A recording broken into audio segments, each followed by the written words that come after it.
Today on Doomed!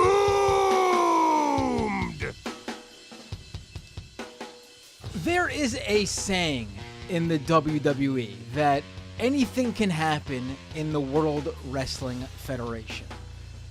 But these recent revelations, I guess you can say, are, I think, beyond what even most wrestling fans could have imagined. And they know very well exactly who Vince McMahon is and the type of culture he sort of fomented, I guess you can say, in the WWE over the past, how many decades has he run the show? A long time. But we're going to get into all of that on today's episode and really dive into, this toxic world that Vince McMahon has created and what we recently found out about him in this lawsuit that came out. Now let me pull me up on the screen here and let me introduce to you my guest for this episode. He is easily this show's go-to for any and all pro wrestling news. He is a pro wrestling journalist. He's the host of Between the Sheets. And also now he's writing for Slash Gear. David Bixenspan. David, thank you for joining me. Thank you for having me. So we were talking before we went on air. We weren't sure when the last time I was on was. So I realized, the easiest way, I'll search the Patreon. I was last on in June when the Lauren Boebert paternity thing was resolved. Oh, right. That was only in June. That felt like a world ago. Like a world. Yeah. Wow. Okay. Jeez. I think that's the only individual topic I've been on to discuss twice, right? Because we had the original and then we had... Oh, right. There was two. That's why I got confused. Right. That was quite the saga. And then we had the DNA test last year. Right. That was quite the saga, but obviously what we're going to talk about today pales in comparison. Now, I should say, there's a few things I should say up top. Number one is... you and I are huge pro wrestling fans. I mean, I feel like to cover wrestling in any way like you do, you have to be a huge wrestling fan because you are, I would say, there are wrestling, writers and reporters out there who sort of cover what is called the dirt sheets. Like they cover the results, the rumors and stuff like that. And then there are, I consider it to be slightly separate, wrestling journalists. And there's not many real wrestling journalists, the ones who treat it like a serious industry and report on all the stuff, negative as well as when there's positive news or, just straight up business news. Because it's a very weird industry. I want to say up top that this isn't just a wrestling story, though. Like all the times you come on the show, for this specific show, we never just talk straight up wrestling. Because as people have learned, I think, ever since Donald Trump, at the very least, in 2016, there is a large overlap between the wrestling world and what happens in the world of politics. It's just sad to say. I mean, I think this what we're going to talk about today, obviously, I think people are going to see a lot of interesting comparisons between, Vince McMahon and his good dear buddy who he put in the Hall of Fame, Donald Trump, the guy who was formerly president, who's running for president this year. And I should also say that we are going to be talking about this lawsuit. And in this lawsuit are very detailed allegations of sexual assault and really other things that went on, inappropriate things that went on to a former employee of the WWE. And we'll probably bring up things that have gone on to other people who are former talented employees of the WWE who are not involved with this lawsuit but have mentioned things over the years. So I want to stress that due to the content of this episode, I'm giving a warning to anyone. There will be things we discuss that you might not want to listen to. So I'm just putting that sort of trigger warning up top, so we could get into really who Vince McMahon is, because I do think that the person who is suing him put these details in her lawsuit for a very specific reason. And I don't think, it's to be sugar-coated or talked about vaguely by just how what it seems like she wants people to know. She didn't want to put herself out there, and we'll get into why we even know her name. But it's well, she put her name on it now, but right, because previously, let's just get into that now. I mentioned it. The WWE basically leaked her name to a journalist a year and a half ago. Let's not go that far. Not a journalist, right? A guy who claims to be. I think it's fair to call Brad Shepard a guy. Yes, a guy. They leaked her name to a guy a year and a half ago, because that's where we should start. We should actually go back to a year and a half ago when the initial Wall Street Journal article came out that resulted in Vince McMahon retiring. Let's start there. Why don't you take us back to, what was that? The summer of, was that 2022? June 15th, 2022. Jeez, that was really that long ago now. My God, but go ahead. So we're 19 and a half months later. So it didn't other than knowing Vince is sketchy and all that, it didn't seem like anyone in wrestling had any idea anything like this was coming media wise. So June 15th, 2022, the woman we know now is Janelle Grant. Her I don't even know. I mean, I'm going to use the word relationship, but I don't mean it in anything other than the most neutral way possible. Well, there certainly was a relationship to begin with in the way she was even, and I don't mean a consensual boyfriend-girlfriend relationship, but there was certainly a work relationship in the way she was hired as someone who seemingly, by all accounts, was hired to a position created specifically for her.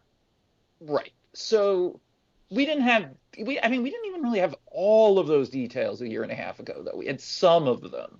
Right. So Wall Street Journal breaks this story. It was Joe Palazzolo and Ted Mann who did a lot of the follow-up reporting too, that the WWE board of directors had hired a law firm to, actually no, had they hired a firm to investigate yet? I don't remember.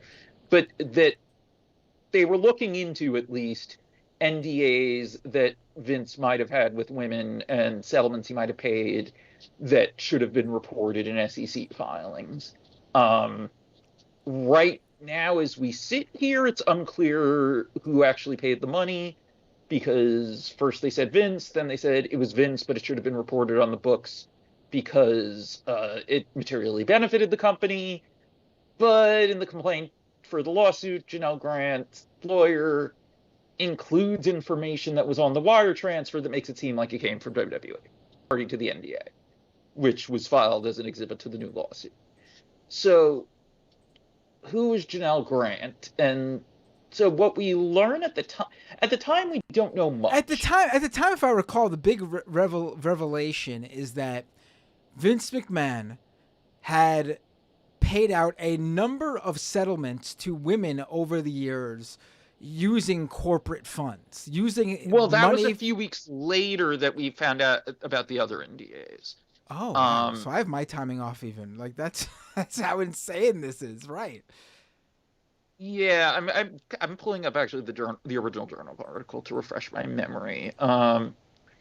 Because we had a lot less details then, because there were also details about Grant, again not named at the time, that were in some of the follow-up stories. But it's that there was this relationship. She ended up feeling kind of scared and got pressured to sign an NDA. But the thing that really jumps out of and again, it was very minimal detail, but the thing that really jumps out is let me make sure I'm using the right wording, that there was this sexual relationship with Vince, may have been, at least somewhat coercive, definitely power imbalance, and that when she was reassigned job-wise, that Vince, quote, gave her like a toy to John Laurinaitis, the head of talent relations. And actually, I should double back. The board of directors became aware of this because an anonymous friend of Janelle Grant's, who would use that line about being given to Laurinaitis like a toy, had sent an email to the board of directors. So they start investigating or whatever. This breaks in Wall Street Journal. There have been questions about who on the board leaked it. Stephanie McMahon left the company or not long after the board would have found out. So there's all sorts of questions there. WWE claimed it was consensual. Stephanie, just for people who are watching who aren't wrestling. Vince's daughter. Yes. Right, Stephanie McMahon is Vince McMahon's daughter. And now it's going to be the chief brand officer. Right. Now it's going to be, really interesting here because for wrestling fans, they're going to I almost feel like this was done purposefully by Vince without anyone really, or maybe not anyone, but without at least the fans realizing. But it does seem like a lot of the storylines over the years are sort of truer to reality than fiction. In terms of I feel like you would do this if you're someone who wants to blur those lines, knowing that there's stuff out there about you, the person, that you want people to conflate with you, the TV character, and not know what's reality and what's just a storyline. I presume in this case you are talking about the storyline where Stephanie started yelling and crying at Vince about how he had trafficked her to business associates when she was 17 years old. There's that storyline. There's the storyline of when Shane McMahon, who is Vince's son, comes out and says that he bailed him out, and there's a lockbox with a key that he has the key to. Yeah, I hadn't thought of that. That's an interesting one to look back at because they completely dropped that whole thing too. Yeah, there's a lot of, and I'm not someone who's trying to make something more to it, but these are very specific storylines that all allude to a lot of the things that we are now, well, there's always been rumors and among fans, at least, of what's going on with Vince McMahon and the WWE and what happens backstage. He did two storylines in the mid-2000s that were pretty well understood to be him working out his feelings about sexual assault allegations against him. There's how he treated his wife in that storyline with Trish over the years. There's all sorts of very suspect things. And again, I'm not trying to make a mountain out of a molehill and try to find some sort of scandal here. You're not. Right. I'll give another example. So there are some that aren't screenshots that are just transcribed. But there are a lot of screenshots of text messages from Vince in the complaint for the lawsuit. And we should say, too, Janelle Grant's lawyer is a former federal judge, very well known. They have a PR firm attached and stuff. This is not a lawyer who'd be fucking around with fake text messages or anything like that and risking their license. One of the texts that's in there is about, and we said we'd be getting into the details here, and you'll understand when I get through with this why I'm bringing this up, listeners.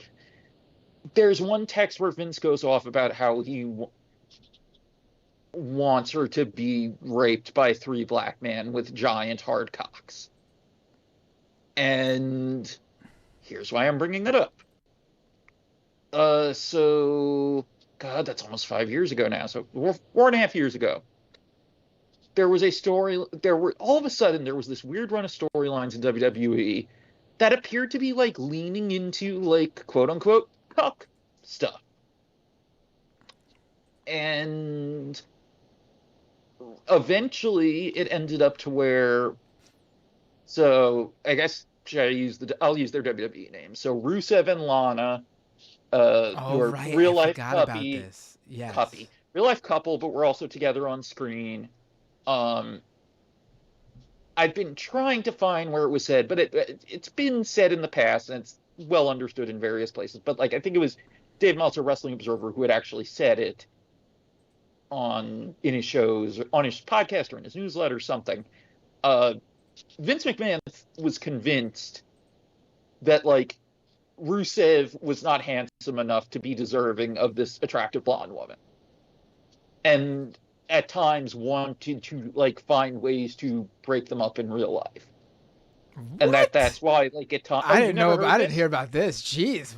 Like but it's not surprising. Like here's the thing: a lot of people like I don't want to like even just throw this out there as some like I sort of wanted to build up to this. Like we're sort of jumping all over the place in the timeline, which is Yes. fine, But it'll become very clear to people, I think, that the WWE, led by Vince McMahon, was very much like a cult. You hear it in the way certain wrestlers talk about him. It's well beyond a relationship that you hear between workers and their boss anywhere else, even in sports. Even beyond what you usually hear from athletes and like let's say a trusted coach or something like that. It is extremely bizarre to hear certain wrestlers talk to Vince as if like it's like a mafia, and they owe it to the Don for everything that they have in their life. Like it's beyond like just gratefulness and like given the opportunity. It's very cult like, and it's become very clear with these. I was thinking about. So I was when this lawsuit came out and these very explicit details are in there. And then I thought back to when he first retired, and we'll jump back to that too. After that the first string of Wall Street Actually, Journal I don't want to articles. completely lose the thread of where we were. Let me just finish what I was saying Right, about right. the Go ahead. storyline. So this is already known that he has this weird thing about their relationship. And what ends up happening is in storyline, she leaves him for the very muscular and very black Bobby Lashley. And they lean heavily into it. Like, there was an episode of Monday Night Raw that closed with, I think, Lana giving Rusev a low blow, and then her and Lashley making out standing over him while Rusev is clutching his groin in pain. Like, when I said they were leaning into cuck stuff, I was not kidding. Right. So you have these texts where, like, on some level, Vince McMahon sexually fetishizing black men in a very racist way is among the least shocking things. And of about course, the there's that lawsuit. very, very well-known clip of him walking up to John Cena backstage And calling and him his N-word. yeah, what's up, my N-word, he says. And then they do the whole thing where he walks past Booker T, and Booker T, who is a black man, a very, a wrestler who, in fact, had a storyline where his blackness was a major part of the storyline.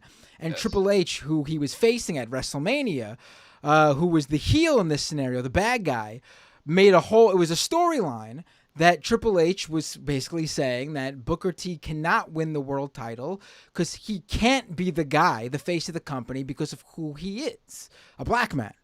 And, it's fine to say these sorts of things in a storyline. At least that's my belief.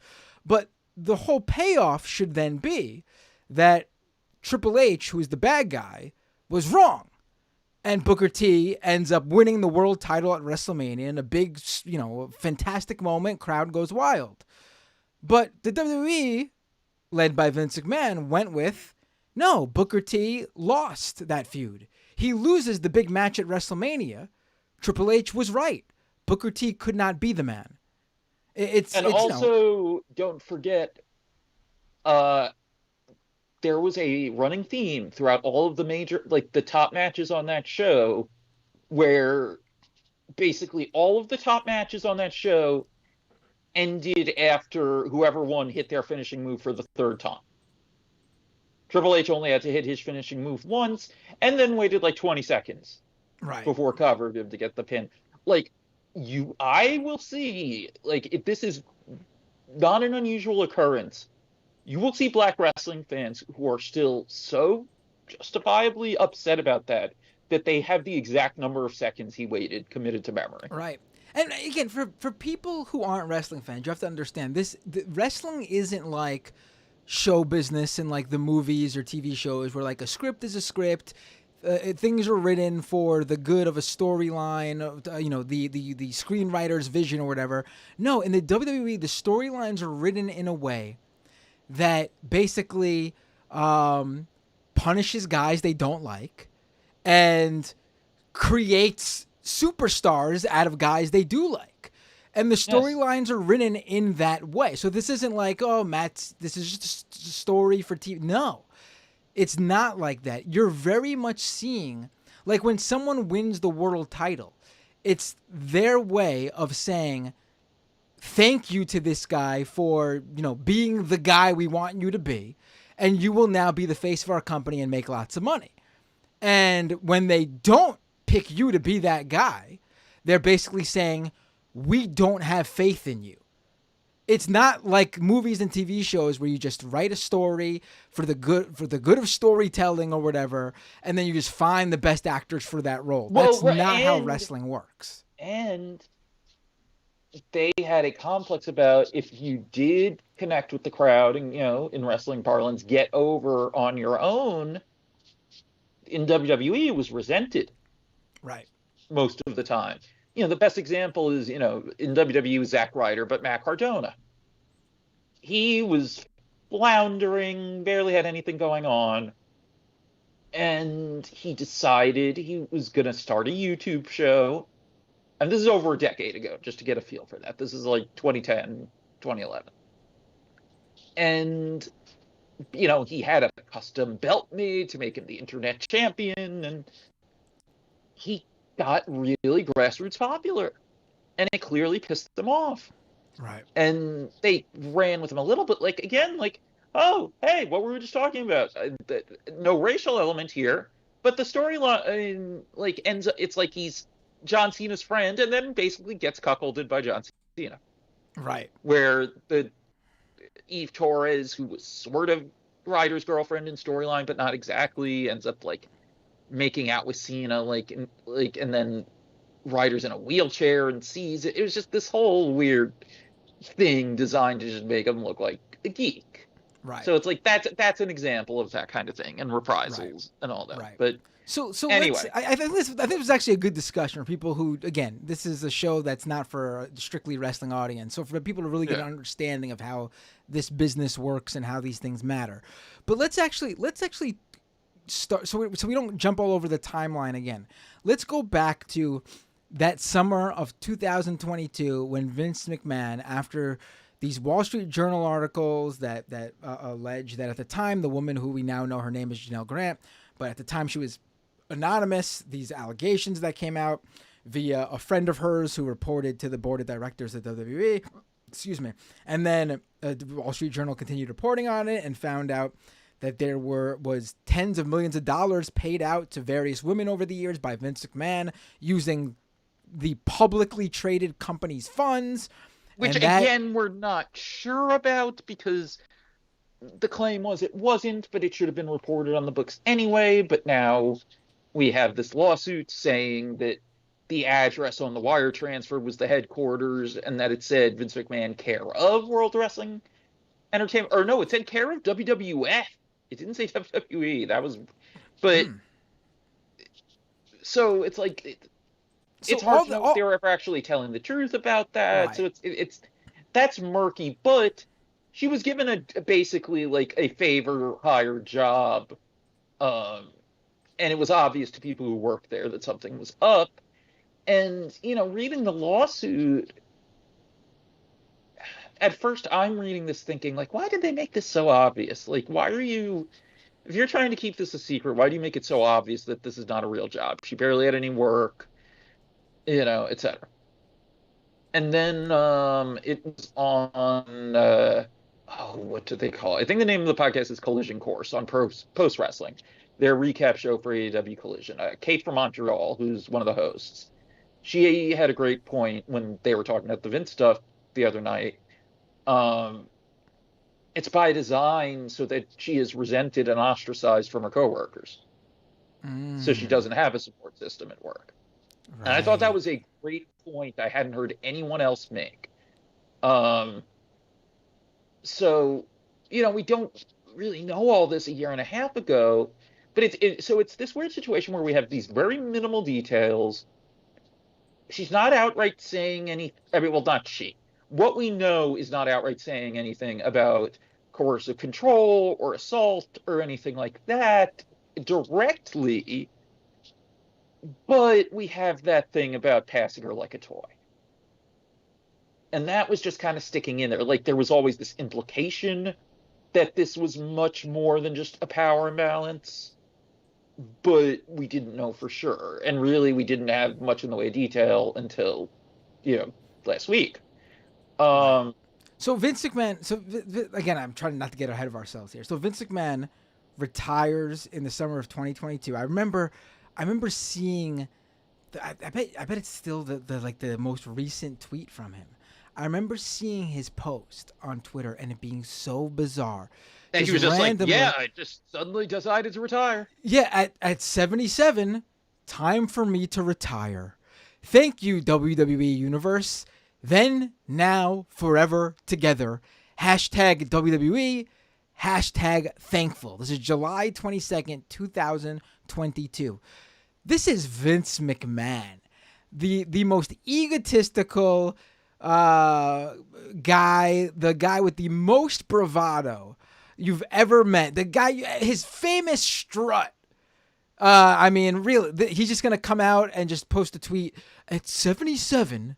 Time for me to retire. It was so bizarre, and it was clear to me that this guy's in deep shit if he's just getting out as quickly as possible. Yes. And of the different NDAs that came out in that July 8th, 2022 Wall Street Journal story, which was, also Joe Flint of Wall Street Journal also reported on this with Joe Palazzolo and Ted Mann. The one that really jumped out was, I'll just read straight from the Wall Street Journal article. The previously unreported settlements included a $7.5 million pact with a former wrestler who alleged that Mr. McMahon coerced her into giving him oral sex and then demoted her and ultimately declined to renew her contract in 2005 after she resisted further sexual encounters, according to people familiar with the matter. The wrestler and her attorney approached Mr. McMahon in 2018 and negotiated the payment in return for her silence, the people said. And there was also one with someone just described as a WWE contractor who said she got unsolicited nude photos of Vince from him and that he was sexually harassing her in other ways. That was a roughly $1 million settlement in 2008.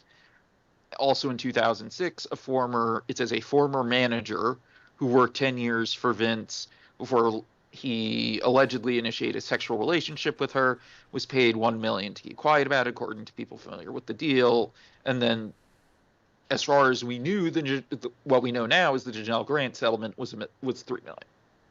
So this comes out then, and one of the things that's really, at the time, jumping out to people is the former talent and wondering, like, would this person come forward? Would she break an NDA? If this is a recognizable name and face, would that be more compelling to some people? Whatever. And she didn't. But, we need to think about the time. Like, it's not mentioned here. There have been people kind of wondering, like, oh, if it's that much more money, knowing what Janelle Grant went through, like, oh God, is this even worse? And it's not good to think that way anyway, just because it's not a good road to go down. But we need to consider, though, it's 2018, probably early 2018. That's like the height of Me Too and all the news stories coming out, all the Weinstein stories, all the other stories. I think there was that leverage. I think that the fact that she was a recognizable person in some form was leverage. And also, I know about this, and it's a thing people in media and some in wrestling know about, and I've mentioned in an article or two in the past. New York Times did start working on a story about Vince in that early Me Too time period. There was a group of 13 women who had worked there. I don't know if all former talent, but I know some were, who went to the Times, and it didn't really end up going anywhere because the wrestlers, all those women kind of felt like the reporter or reporters who were on the story, they didn't know wrestling very well at all, and they found it hard to relate and explain their experiences, and it kind of hurt the level of trust, and like none of them ended up being comfortable enough to go on the record.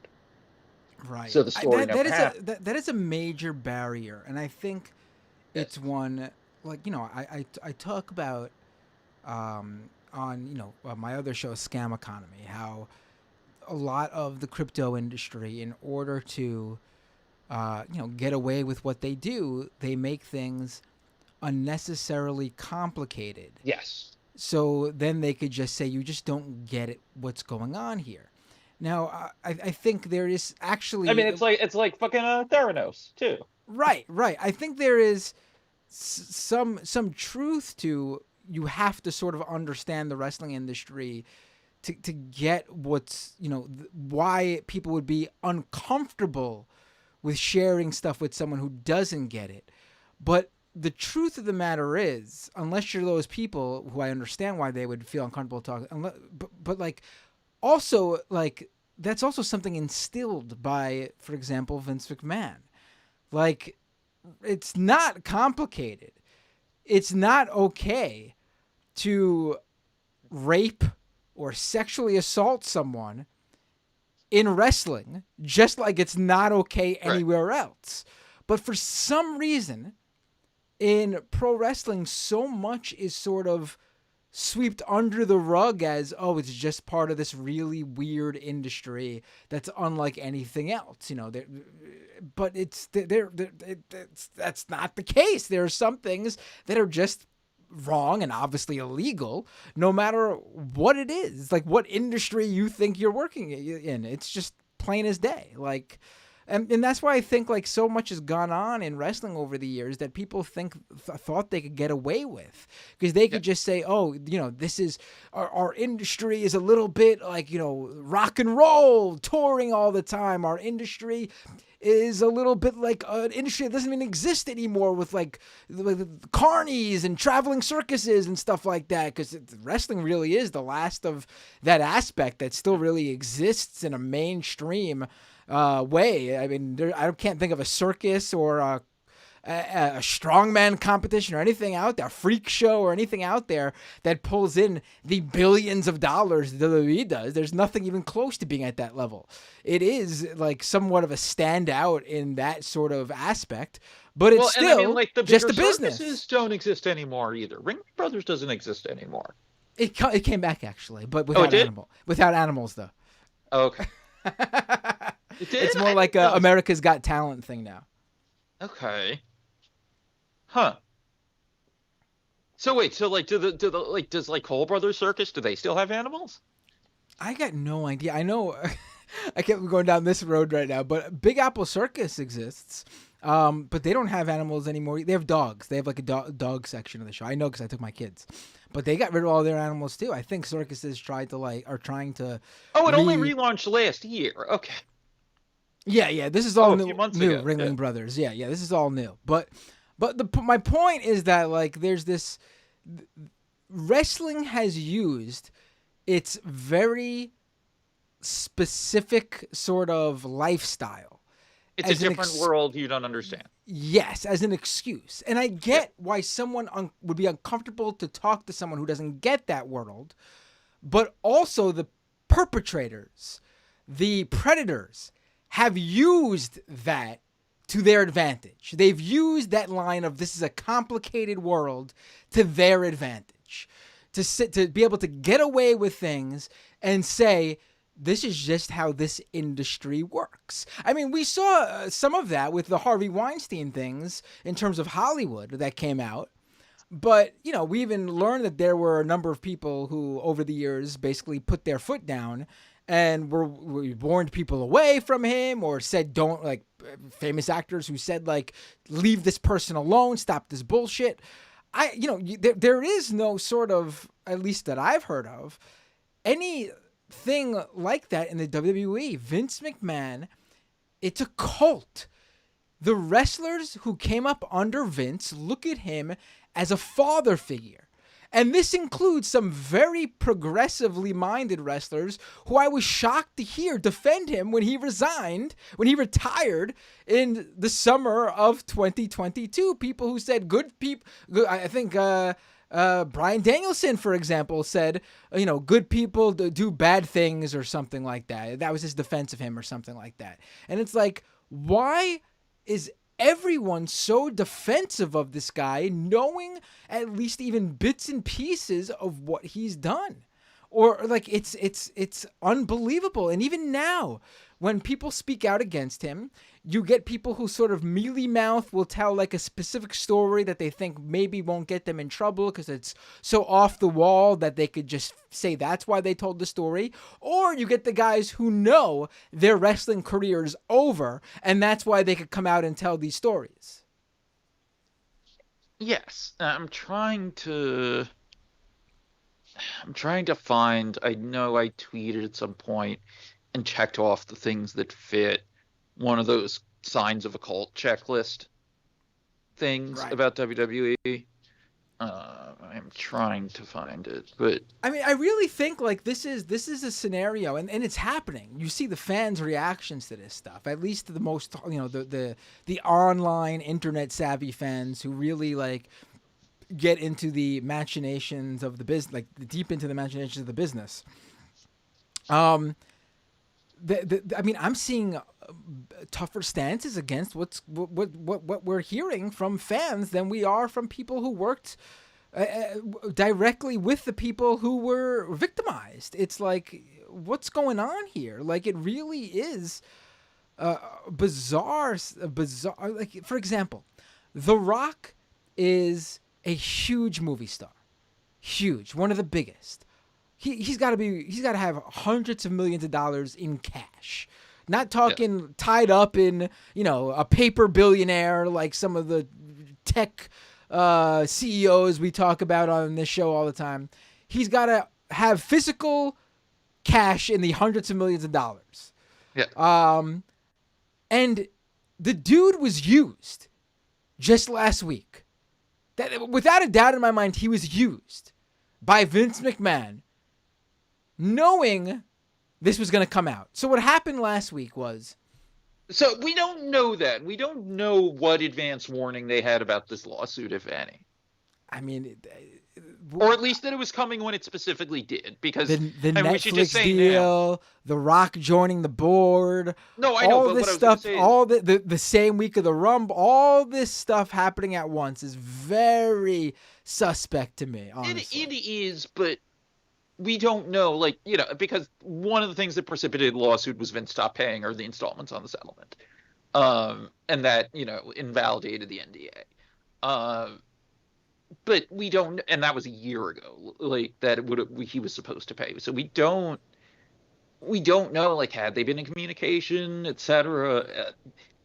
But I get what you're saying regardless. So for people who don't know, I see some people asking in the chat. So last week, Dwayne "The Rock" Johnson did a huge, very public event with the WWE at the stock market. They rang the stock market bell early last week with Vince McMahon there, with the rest of the company. Now, we're going to get into all this stuff. Okay, real quick, we should actually explain that. Okay, so So Vince, going we should chronologically. rewind it and then go with the Rock. So everyone hold on about the Rock stuff. So let's now get back into Vince forcing his way back into the company after very suddenly, at the age of 77, time for me to retire. All of a sudden, the age 77, or 78 now at this point, I guess, because time went by, he's forcing his way back in. Yeah. So he's, as best as anyone can tell, like he's gone. Although there have been people, Ronda Rousey said the other day that Vince, the first time Vince was gone, that he had his emissaries in the room for him. But so because that was like the end of July, because it was like a week before SummerSlam that Vince retired, right? It was something like that. Sorry, I lost my train of thought for a second. No, it's all right. So Vince retires, and then the WWE, people think that's it. People think the WWE is running without him. Stephanie McMahon, his daughter, is co-CEO, with Nick Khan. Yeah. Co-CEO with Nick Khan, who basically was brought in during the pandemic from Hollywood, the movie industry. He worked as The Rock's agent at some point before joining the WWE. Is that correct? He worked with The Rock in some aspect. Yes, some aspect like that. He was Rock's agent. But he was especially like a big sports media agent. Right. So they got this big, respected professional in the company to work side by side with Vince, and then Vince retires, and he is now the co-CEO with Vince's daughter, Stephanie. Triple H, the pro wrestler, who's also Paul Levesque, Stephanie's husband, takes over basically the Vince role, running creative and basically the wrestling operation side of the company. Right. So, and, a lot of fans have been waiting for this moment, honestly, because Vince McMahon, over the years, taking all what the personal and what we know about what the horrible things he did in his life, for fans, Vince has been known to be more and more out of touch over the years, and a lot of people just even like constantly rewriting shows and stuff, and like being unorganized, and demoting their favorites who were getting over on their own, like we just talked about. And so people thought that a lot of this baggage WWE had because of Vince was gone. And then actually, now real quick, because I don't want to forget. Do you know the story of how Nick Khan ended up getting his job? No, I don't. Is there something? Is there something scandalous here? No, it's a little bit, but not on his end. So WWE was being represented by Endeavor, and they had been for years in TV negotiations. So this is in 2018 when they're negotiating for 2019, and as this is going on. Was it Lachlan Murdoch, I think, at Fox? It was either Rupert or Lachlan Murdoch, I believe, told them, and I think it was Paul and Stephanie who were in the meetings, like, you realize you're kind of competing with the UFC for these TV deals right now. And Endeavor owns the UFC, which was not what the situation during the previous TV negotiations. So you need someone in the room with you to ensure that there's no conflict of interest screwing you over. So at their suggestion, they bring in CAA, the rival agency, specifically Nick Khan. And they were so happy with the deal Nick Khan got them that got the ball rolling on what led to him eventually coming in as I guess he was the president at first, right? Right. Yes. So that's how Nick Khan got there. Now, in the meantime, as far as Vince, as everything was building up initially in summer 2022, it was fairly well known that, having since finally gone off the air after, 25 years or whatever, HBO's Real Sports with Brian Gumbel was doing a big investigative story about Vince. And it just didn't end up happening. And my understanding is that people who were willing to come forward when all of a sudden it seemed like Vince was gone realized maybe they had future job prospects in the company that they didn't think they had with Vince there. And bunch of people pulled participation and stuff. That's my understanding. So that was in the ether, and it's almost like, I wouldn't say it's forgotten, but anyway, in December, Vince is like, I want to be back. I want to help sell the company, blah, blah, blah, blah, blah. And the board is like, no, we're doing great without you, actually. Also, we know stuff from the investigation that's not public. And not exactly blackmailing him, but still making it clear. It's like, do you really want to go in this direction? Here's the problem. Vince, and really every other McMahon family member, actually, the shares they owned were a different type of share from what was available publicly to everyone else. And if they sold those shares to any non-McMahon family member, they were converted to the regular public shares. But they had, I think, 8 times the voting power. So even though Vince had sold enough stock that he was down to, like, I'm trying to remember where he was when this happened, but still, he still had like 80% voting power, even though he had far under a majority in stock. So the way the bylaws were, he could still kind of do anything he wanted. Installed, former flunkies of his to be new board members. Basically made it clear who was going to get voted back. I mean, he was going to come back in somehow. And the board that had previously unanimously voted not to let him back unanimously brought him back as executive chairman. And he started getting more involved again. Not as involved as before, but still involved again. And the idea was they were trying to sell the company or pursue other strategic alternatives. And I missed the important part. Right as Vince comes back, Stephanie quits again. Right. Which so, there's been so much speculation about. Right. Because we should say that when he did retire. Oh yeah, she came out on TV and did this whole "Thank you, Vince" chant. She had the fans chanting "Thank you, Vince," right? And isn't that when they started going? It used to be WWE Then, Now, Forever, and then when Vince retired, didn't they change it to Then, Now, Forever Together? I forget if that was when it started, or if it was right before, but something like that. Yeah. And then so he forces his way back into the company because he, like you were just saying, with the shares he held. Oh, and by the way, I should point out too, the board said, like, we're happy to involve you as controlling shareholder in any sale talks. Like they made it like they didn't want him back day to day, but they said they were willing to have him involved in like a sale or merger. Now, did there was a vote, right? And Vince actually put 2 people who he had previously fired during the pandemic, who were longtime allies of his. He brought them back specifically to put them on the board, because apparently, even though he fired them during the pandemic, they still were allies of his. Which is, I never thought of it that way. Actually, no, it wasn't during the pandemic. I think it was January 2020, wasn't it? What was their name? George Barrios, wasn't that his name? And Michelle Wilson. I'm checking now. Okay, they were co-presidents. TheWrap.com was what came out. Okay, yeah, it was January 30th, 2020, so it wasn't the pandemic. Okay, I guess I conflated it. But still, the dude, you worked there for how many decades, and he just fires you like that, right?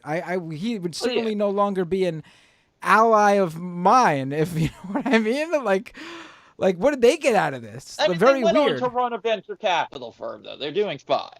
Right, but yeah, I guess, but it wasn't their choice to leave, was it? So I forgot Vince put out a statement. I did not remember this. Okay, so I'm reading what Tony Maglio wrote at The Wrap at the time. Okay, they're out as co-presidents and board members. Okay, talking about Frank Riddick as the interim CFO. Blah, blah, blah. Okay, and then Vince's statement, which is not a thing that happens a lot. I would like to thank George and Michelle for their 10-plus years of service and contributions to the organization. I am grateful for all that was accomplished during their tenure, but the board and I decided change was necessary as we have different views on how to best achieve our strategic priorities moving forward. We have a deep team of talented, experienced, and committed executives across the organization, and the board and I have great confidence in their our collective abilities to create compelling content, engage our global fan base across platforms, increase revenues, and drive shareholder value. I don't remember if this was ever actually. I think someone reported this. Forgive me for not remembering who.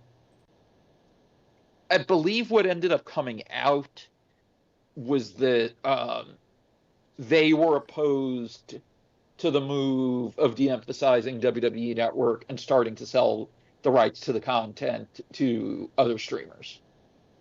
Because what ended up coming a year later with their deal with Peacock, where Peacock got all of, the pay-per-views and the archive content and stuff, that was originally supposed to happen in time for 2020 WrestleMania until the pandemic got in the way. Mm. So that was apparently what the deal was there. So either way, they were loyal to him, and yeah. It's like a cult, man. I don't know. Very bizarre. I just thought that was bizarre that he brings back two people that, yeah. But, well, we should mention real quick before we get to the actual merger. Okay. So it was hours after Stephanie resigned, or was it hours after? No, it was around the same time, actually. Some reporters start hearing that Saudi Arabia was the front runner to buy WWE. Right, I remember this. With some being of the understanding there was a deal in principle ready. That was honestly a worst case scenario. Yes, and I don't want to say anything bad. One of them a friend to but it came from sources. I'll just say this because at least I can't say everything I know. It came from sources they trusted who were well connected. And they had no reason to disbelieve even. And now maybe of a story of this magnitude, maybe should they have gone further with it? Sure, in terms of extra sourcing, but I do think there's a chance that was a plant or something to try to gauge the reaction and also distract from the Stephanie story because of the timing. So that goes out there and then it gets denied. But also, I think you'll remember this now that once I say it, at first, no one was outright denying it. There was a lot of double talk. There was WWE not putting out an actual statement at first. They were doing everything through on background stuff with preferred reporters. So it was very weird. Push comes to shove. They talk to these various different companies. We know, what was it? Liberty Media apparently made some kind of big offer. Who was the other one that we knew by name? That was known by name? I'm trying to remember. I can't remember either. I almost said it wasn't Eric Bischoff trying to come up with something, and then I realized I was thinking of WCW 2000 when he with it. It was clear though that I forgot who it was. One of the CNBC people knew something because they bring up UFC and Endeavor and how Endeavor they can't afford to take on more debt. To buy WWE at this valuation of somewhere in the neighborhood of $7.5 to $10 billion. And was Disney ever involved or no? I don't think so. Did NBC Universal think of just buying it outright, or? Everyone thought they should, but it's not clear they ever really showed interest. Right. So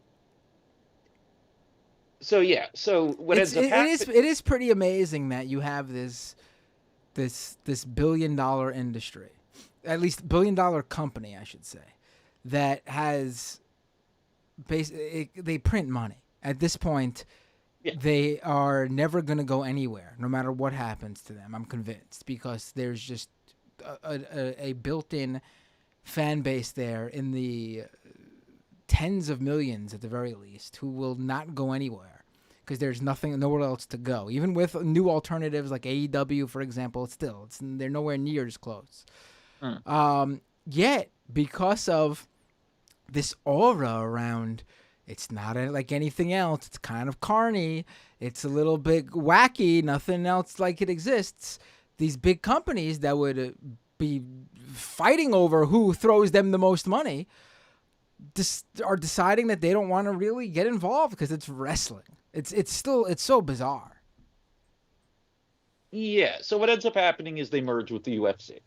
Right. They form a new company called TKO, which I was actually shocked because 51%. I thought I was actually. What did you say? I'm sorry. That Endeavor controls 51%. Right. I was actually shocked that the UFC Endeavor wanted to get into business and even conflate the two, because whatever you think about the UFC and who runs the UFC, they're even more right wing than people who run WWE. But I don't think they're more right wing. I think they're just more openly right wing and more publicly involved. Interesting. Right. Well, that's true. Vince is obviously best buddies with Donald Trump, right? But UFC is a legitimate, and by legitimate I mean not predetermined, sport. Like, those are athletes that get in the ring and actually fight each other. The WWE, it's not a secret anymore, hasn't been for some time, is a show. Yes, they are athletes. I don't think that's a concern unless you're putting them on the same show. All right.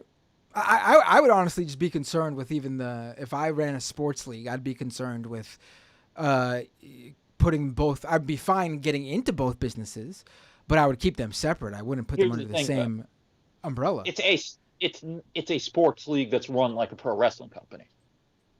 Right, but a sports league still nonetheless. Sure. But anyway, that's where things ended up. As the sale was coming up too, there were more story. Not the sale. As Vince coming back was coming up, Wall Street Journal was learning of more stuff. That there was a spa employee in California who had alleged Vince sexually assaulted her, and who had gotten a lawyer to send a demand letter under their version of the adult. And this is separate from the I believe the tanning booth employee in Florida in 2006. Yes, who alleged that Vince was alleged to have sexually assaulted. Yes, and who the local cops felt there was probable cause to charge, but the prosecutors didn't want to go with it. And apparently the deal was that this woman's husband showed up at a WWF show with a baseball bat trying to find Vince McMahon. Really? Is it the California one or the Florida one? California. Really? Yes. And also the other thing was that Rita Chatterton, the former referee who had accused Vince of raping her, with her being in New York, and New York also having its own Adult Victim Act look back window thing, also sent her own demand letter and ended up getting a settlement from Vince, apparently sizably into the millions. The spa employee, if she ended up getting a settlement, we've never heard about it. But that's where that was. So he was kind of clearing the deck, it seemed like, and then the merger happens, and he's front and center with Ari Emanuel from Endeavor, and Ari Emanuel's talking about how originally WWE, which I guess is still, I don't really understand how this works, but there's the percentage that goes to Endeavor and the percentage that goes to quote unquote WWE. Originally, Endeavor was going to have more equity in that deal, and they gave up equity to make sure Vince stayed. This is what Ari Emanuel said on CNBC, and they said it in SEC filings. So that's not fucking around, That's if that's not what happened, you're risking some serious trouble. Go ahead. I don't understand why. Like you just said, I had read this, and why was Ari Emanuel, this extremely strict business guy who's got his fingers in all these different things, he's gonna walk away with the WWE, and he insists that Vince come along with him to run the company or to have some involvement in the company, even though, again, he retired. He came out of retirement and forced his way back into the company because apparently the deal could only happen with Vince. I mean, was that why? Was there some truth to Vince saying that or no? Which part? Like when Vince forced his way back into the company, I recall him putting out a statement or something where the reason he needs to be back in the company is because he needs to guide the company to the sale. Right, but he said that if the best offer involved him going away, he would do it. But why did he need to come back then in the first place to go away? Like, that doesn't make any sense. No? But the thing that really didn't make sense was the Ari Emanuel thing, because presumably you did due diligence, like you've seen what's in the media too, like you have some idea of this. Why would you give up equity to get Vince on board? And so my theory that I've come up with the last few days thinking about this is this. I think it's Ari Emanuel, who's not lived anything resembling a normal life probably in many years, being kind of deluded and taken in by the fact that his daughter works there and has for a few years and probably has been treated very well, and not considering that she's an outlier and why she would be an outlier as Ari Emanuel's daughter. That's my theory. Oh, right, because she was working there. Yeah, I believe still is. And that's the only thing I can think of. That he's like, well, my fairly young adult daughter is working there, and what is she, a writer's assistant or something? I have no idea. No, maybe it wasn't writer's assistant. I forget. Now I think I'm getting tired. But yeah, she works there, and I think it's that. That's the only thing I can think of that makes sense. Unless there's just some shit we don't know, which is possible. Right. And of course, they put in the filings when TKO filed, because WWE then comes off the stock market as WWE. It comes back as the combination company. Oh, yeah. TKO, and they put in their filings to investors in terms of this fucker could endanger the company by right in terms of known issues, known what's the word, known dangers, or what was it? Risks. Yes, thank you. Risks to the company.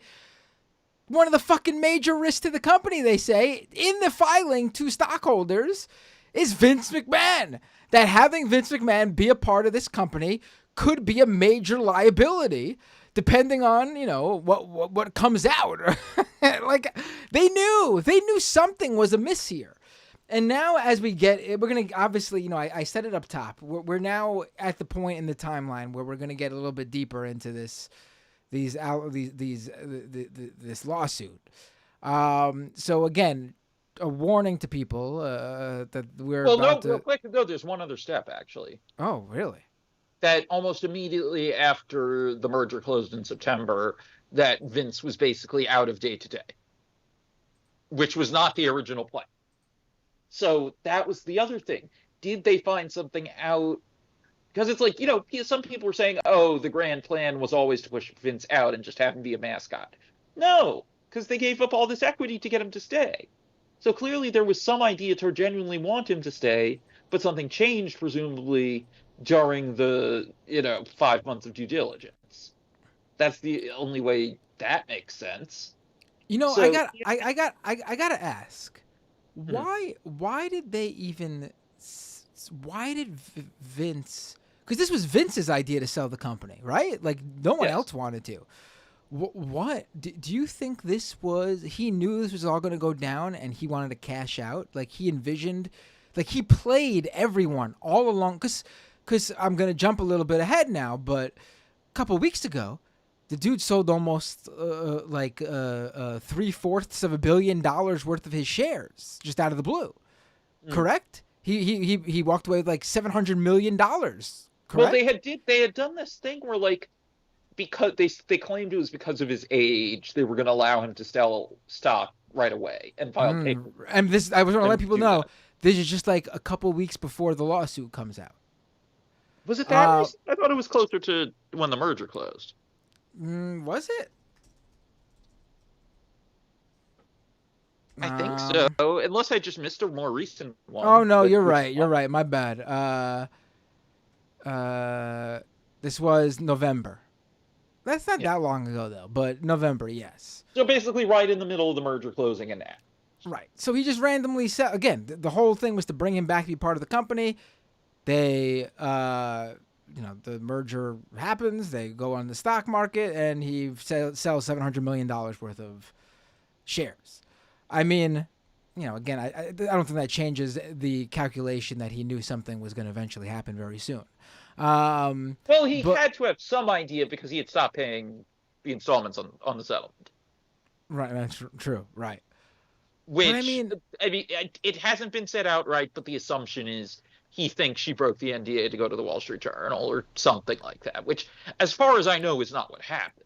But did he want to sell the company though, knowing it was all going to fall apart, and instead of just passing the company to his children like everyone always thought he would, he decided, because that wouldn't have made him any money. I mean, I guess he would still hold on to all his shares, and he could have sold them. I don't think he would have made $700 million though, right? But it wasn't a cash deal.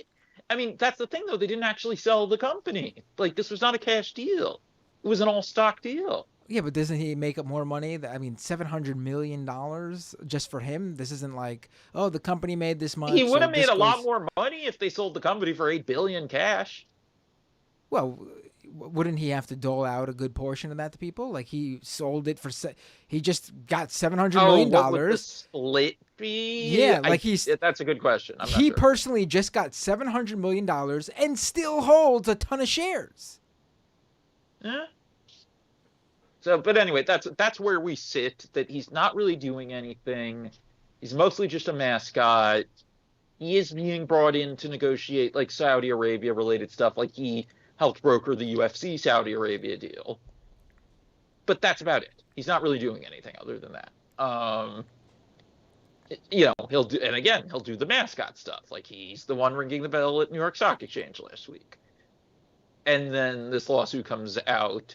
All right, so for people who asked, The Rock shows up last week at this stock exchange bell ringing for TKO. Board of directors, yeah. And the big announcement is that The Rock is joining the board of directors of TKO, the merged company that holds WWE and UFC. Yes. I mean, I personally think that it was very interesting timing. The same week this lawsuit comes out, Vince McMahon is up there with them. The Netflix deal is announced like the next day, where WWE Raw is going to air live on Netflix. No, that was the same day. The same day, right. WWE Raw is going to air live on Netflix in 2025. Now, you may not think this is such a big deal, but it actually is fucking huge. Because not just for the WWE, this is Netflix's first regular live streaming series. They have never done a live streaming, and they're considered to be the premier streaming network, right? They're the biggest. They have the most subscribers, more than HBO Max, more than Disney Plus. They are the cream of the crop. Yet all these other companies, Apple TV Plus, Amazon Prime Video, they all have deals with like Major League Soccer, NFL, MLB to air games live on their platforms. Netflix has never done live like this. They've done one-off comedy shows and things like that. And never they did one NASCAR race or something. Something weird like that, but never a regular scheduled live event.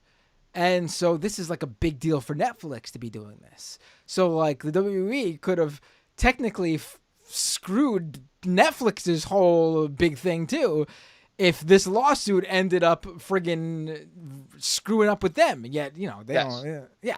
So this lawsuit comes out last week amid all this stuff. Yes. And I guess we let me do this warning again now. I was going to do it again before, but we talked about some other stuff. We're going to get into more details of this lawsuit. It is could be very triggering for anyone, really anyone.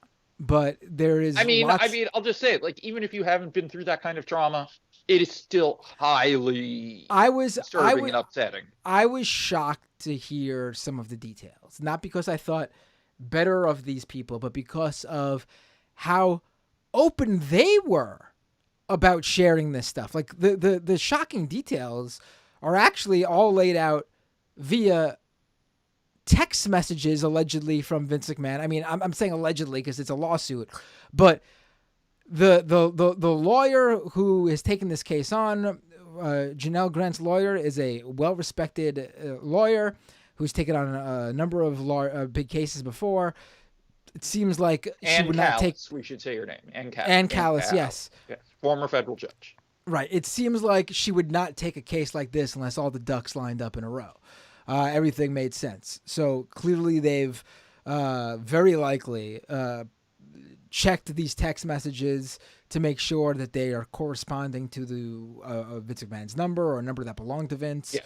And this is the real deal here.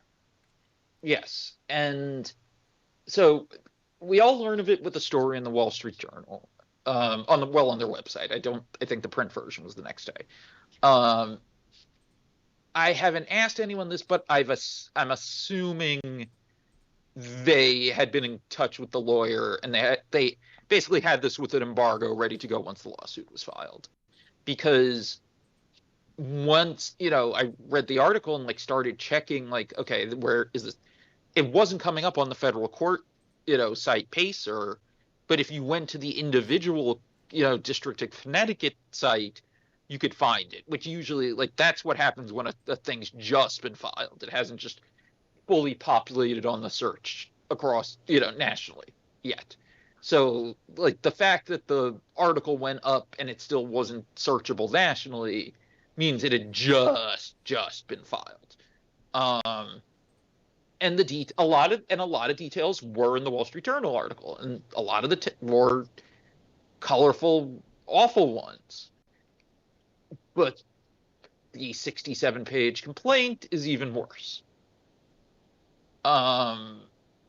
It's all of this definitely falls under the coercive control banner, but also allegations of outright rapes and gang rapes and we should know that the major accusation here isn't even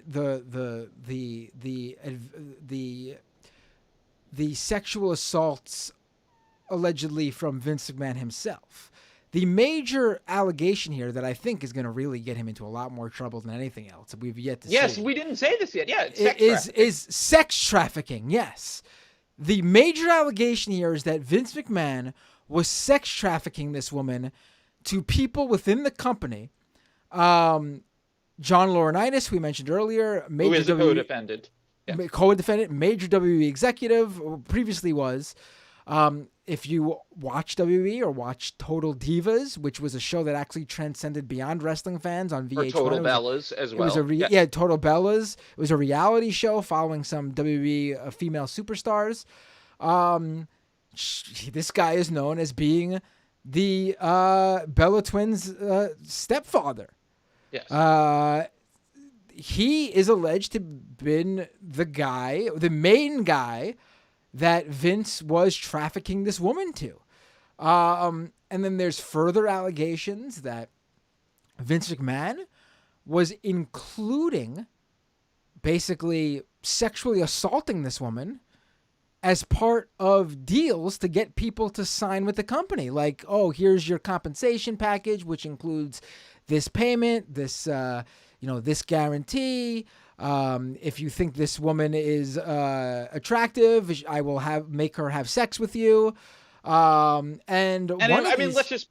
be specific. They don't include his name in it for some reason, but they make it incredibly obvious, and there's no one else it could be. It's Brock Lesnar, and Wall Street Journal confirmed it too. Right. It basically says that a former WWE champion and UFC champion who was renegotiating a deal with the company in 2021. Well, UFC heavyweight champion, and there's literally no one else. There's no one else. The only two people have been in both companies that the WWE was talking to in any recent history, and that's Brock Lesnar and Ronda Rousey. But Ronda Rousey was never the UFC heavyweight champion.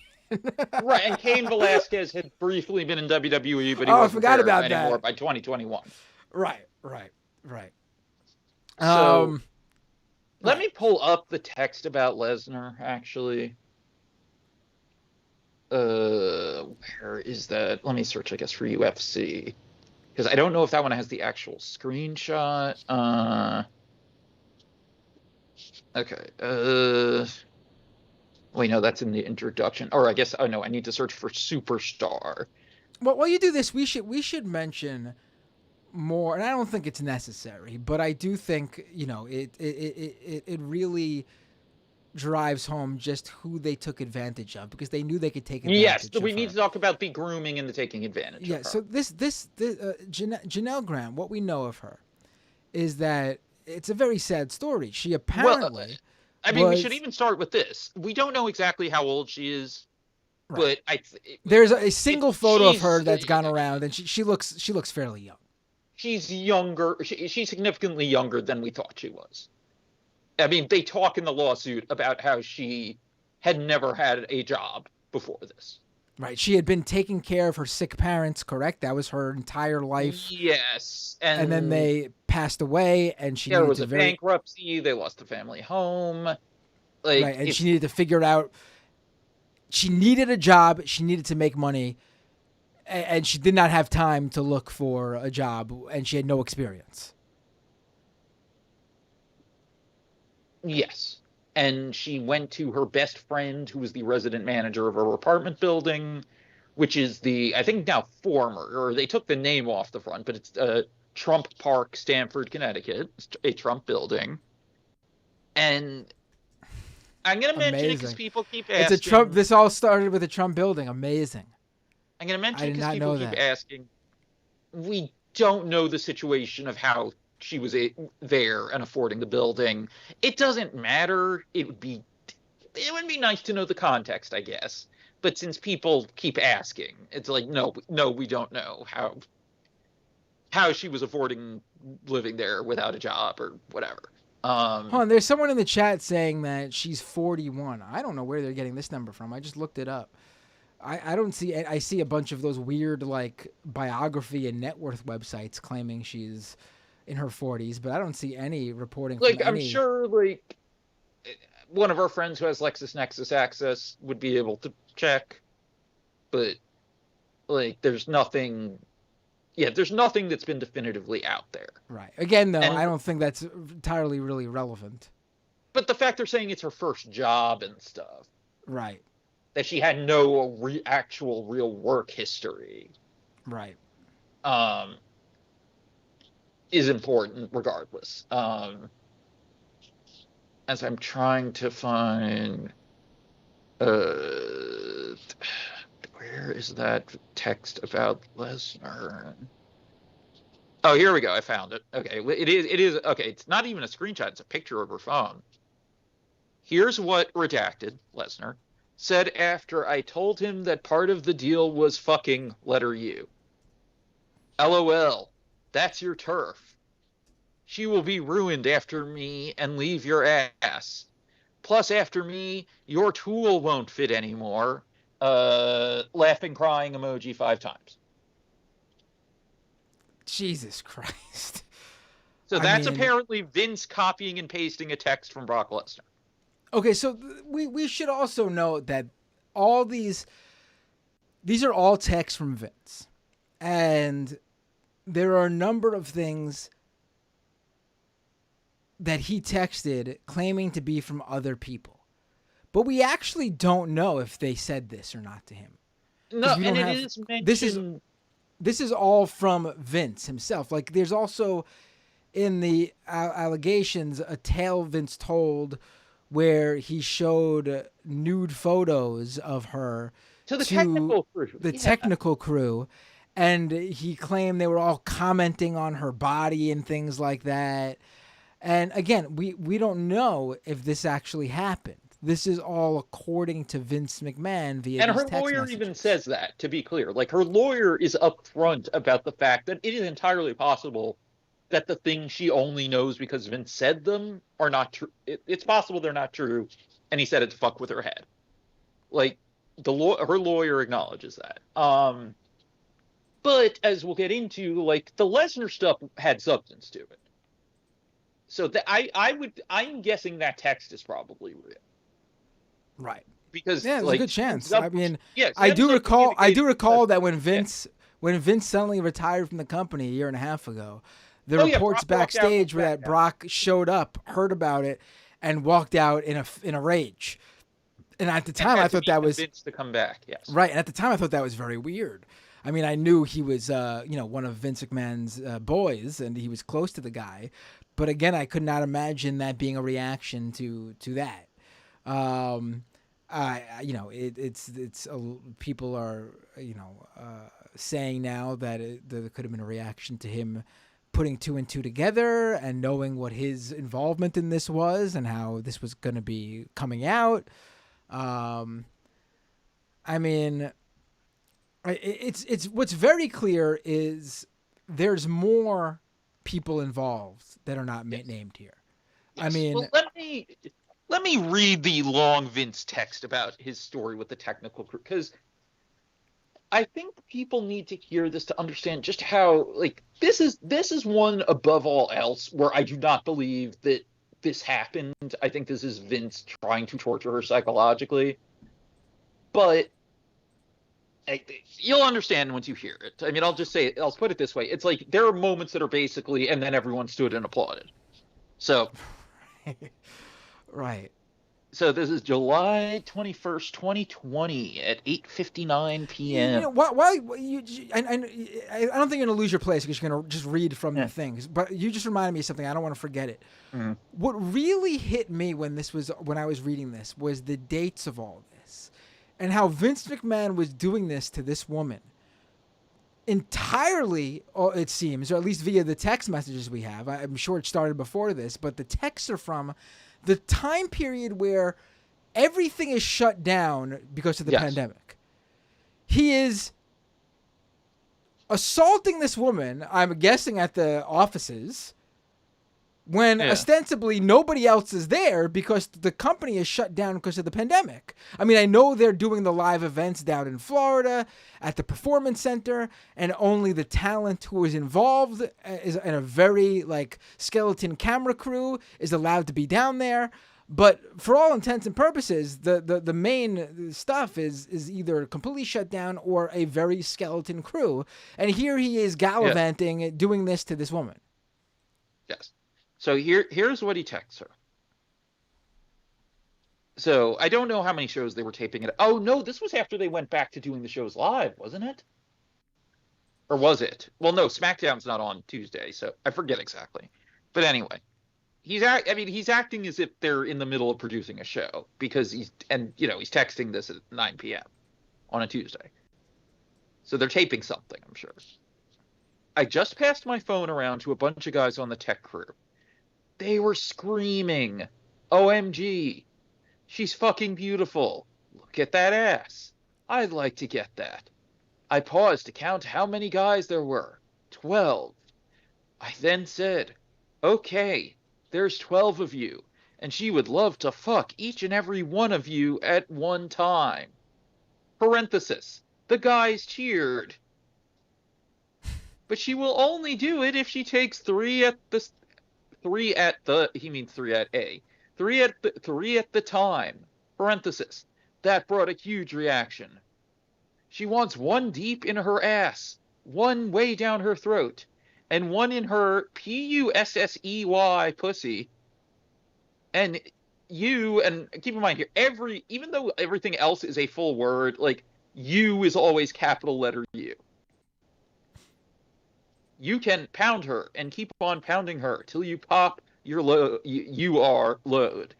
She may scream, and it's gonna get worse. I'm just prepping people. If you're still here at this point, he's texting this to her. What is And this is just one of. There's another one that kind of shocked me because he outright There's another one where he goes into great detail with his sexual fantasies of what he wants to do to her. Allegedly during one of their encounters, he apparently, and this is not a text from him, this is her own recounting. It was him, and I don't know if they said who the other person is. It was the physical therapist who worked at Vince's celebrity doctor's office. Jesus, there's all these random people he's like involving here.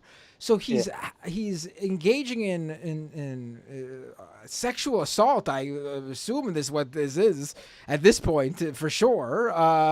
I mean, this whole thing is sexual assault, but I mean, what we're going to talk about here, he's engaging in sexual assault with another male against this woman, and he apparently, according to this lawsuit, defecates on her, and then leaves to shower and basically makes her continue with the guy after he did what he did to her. And then once the other guy is gone, continue with him. Yeah. I mean, I don't even. I mean, it's so clearly like, and from the texts where he's saying this stuff, she's basically like giving every hint where she doesn't want to do this. You can tell that she seriously is like stuck between a rock and a hard place where she needs a job, but not this, but she needs a job. You know, and I'm sure. And this is really the kicker here. I think this is a main thing that really, it's not as explicit, but it really disgusted me just as much. At one point, when it's almost all over, he goes to see her, and he says that Linda McMahon, his wife, found out, and that she's going to force him to sell his private little condo that he owns or whatever. Yeah. And the only way he can save his marriage and the condo is if she agrees, the woman who filed the lawsuit, if she agrees to sign an NDA. Yes. And we should be clear, by the way, in the lawsuit she says, and this was not really a secret, but it's not often that anyone came out and said it. She says that Vince said that that he and Linda had been separated for a long time, that it was just a business arrangement, the marriage, et cetera, et cetera. And I mean, the reason for that is in part they got married in the 70s and there was no prenup or anything. Yeah. And so, but like we know where this is going. He's not going to solely say, you know, help me out here and sign this NDA. I'm the only one to benefit from it. He, of course, throws in the, you know, if you don't do this, word is going to get out and your reputation is over. I mean, that to me was, I mean, obviously that's what people do to get NDA signed, and this is the threats they hold over people who they do things like sexual assault and rape to. But to just see that all together combined, I'm going to get divorced, I'm going to lose my condo, you can help me out, and by the way, don't forget your reputation's on the line too. I found it to be honestly, I found it just as sickening as all the other allegations. It was gross. You know, and this is a guy who doesn't have to do this. Like, I don't know what else to, like, how else to really put this out there. Like, this is a guy who basically has the entire industry in the palm of his hands. He, like, if there ever was a monopoly, this is it. And it's the only reason he got away with it is because it's wrestling and no one takes it seriously and no one wants to touch it like an actual business. And, you know, he you know, was a powerful guy, and he clearly, it wasn't about money with him. It wasn't about, he clearly got off, he had everything in the world. But it's all about the power imbalance. It's all about the power. Too. Yeah, like, I mean, like, here's a way to put it. Like, I don't think Vince McMahon has a scat fetish. Right. I think he's a very fucked up sexual predator who is entirely getting off on the power imbalance there. Right. I mean, that's that's with a lot of these guys, from Donald Trump to whatever billionaire or, big corporation, big conglomerate CEO or president or founder or whatever. This is the case with a lot of them. But I think with this, the industry factors in big time. It's that dynamic that what's happening here isn't serious. It's not a real business because it's pro wrestling. Yet here's this billionaire who runs monopoly here. Hundreds of how many people does WWE employ? Thousands? Tens of thousands? Employees? I don't know. Yeah. A lot of people depend on this guy to provide for their family. And he's out there doing this, and it's not a one-off. We've heard stories over the years. You've mentioned a number of them, from the female referee in the 80s to random employees at hair salons and tanning salons and what have you. And these stories have gone around over the years. And if fans knew of sort of vague, improper acts about Vince or him being a control freak, or, we've heard some vague retellings of these various stories, then you got to wonder first of all, who else is directly involved? Who else was he trafficking people to? Was this the only woman he's trafficked people to? I highly doubt that. Okay. And who in the company knew? Even if they weren't directly involved, who knew and swept it under the rug or turned the other way? It's clear plenty of people knew that there was a relationship. The question is, who knew that there were sexual assaults and outright coercive control and all of that? Like, everyone knows that it's inappropriate. And, that there's the power imbalance, and, we can get into how, legally speaking, you can consent to sex with your boss, but it ain't really consent. I would say, legally speaking, you can consent with your boss, but that usually doesn't include sex with you being included in deals with talent. Well, no, of course. No. But that's what I'm saying, as far as... I'm just mean more in terms of, like, The Office and what people knew. But right. I mean, let's put it this way. Like, but again, like, there have always been, like, whispers or more about, like, trying to push certain people together. I mean, this is probably as well as I do. I mean, it's more obvious looking back at some stuff. In that, especially in, like, that early to mid 2000s era, there are so many, like, there's a certain type of segment where you don't know it until you see it, where it's one of the top male talent, and it's one of the female talent, often one of the newer female talent, and it's scripted in a way where you feel like it's scripted in a way so they hook up in real life.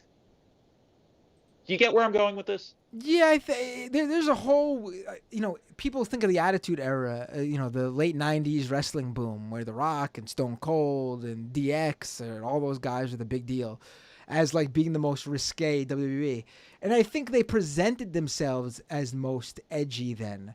No, but the early to mid 2000s. The early 2000s, insane. Early to mid 2000s, something happens where they think that they can be more open with certain things on TV.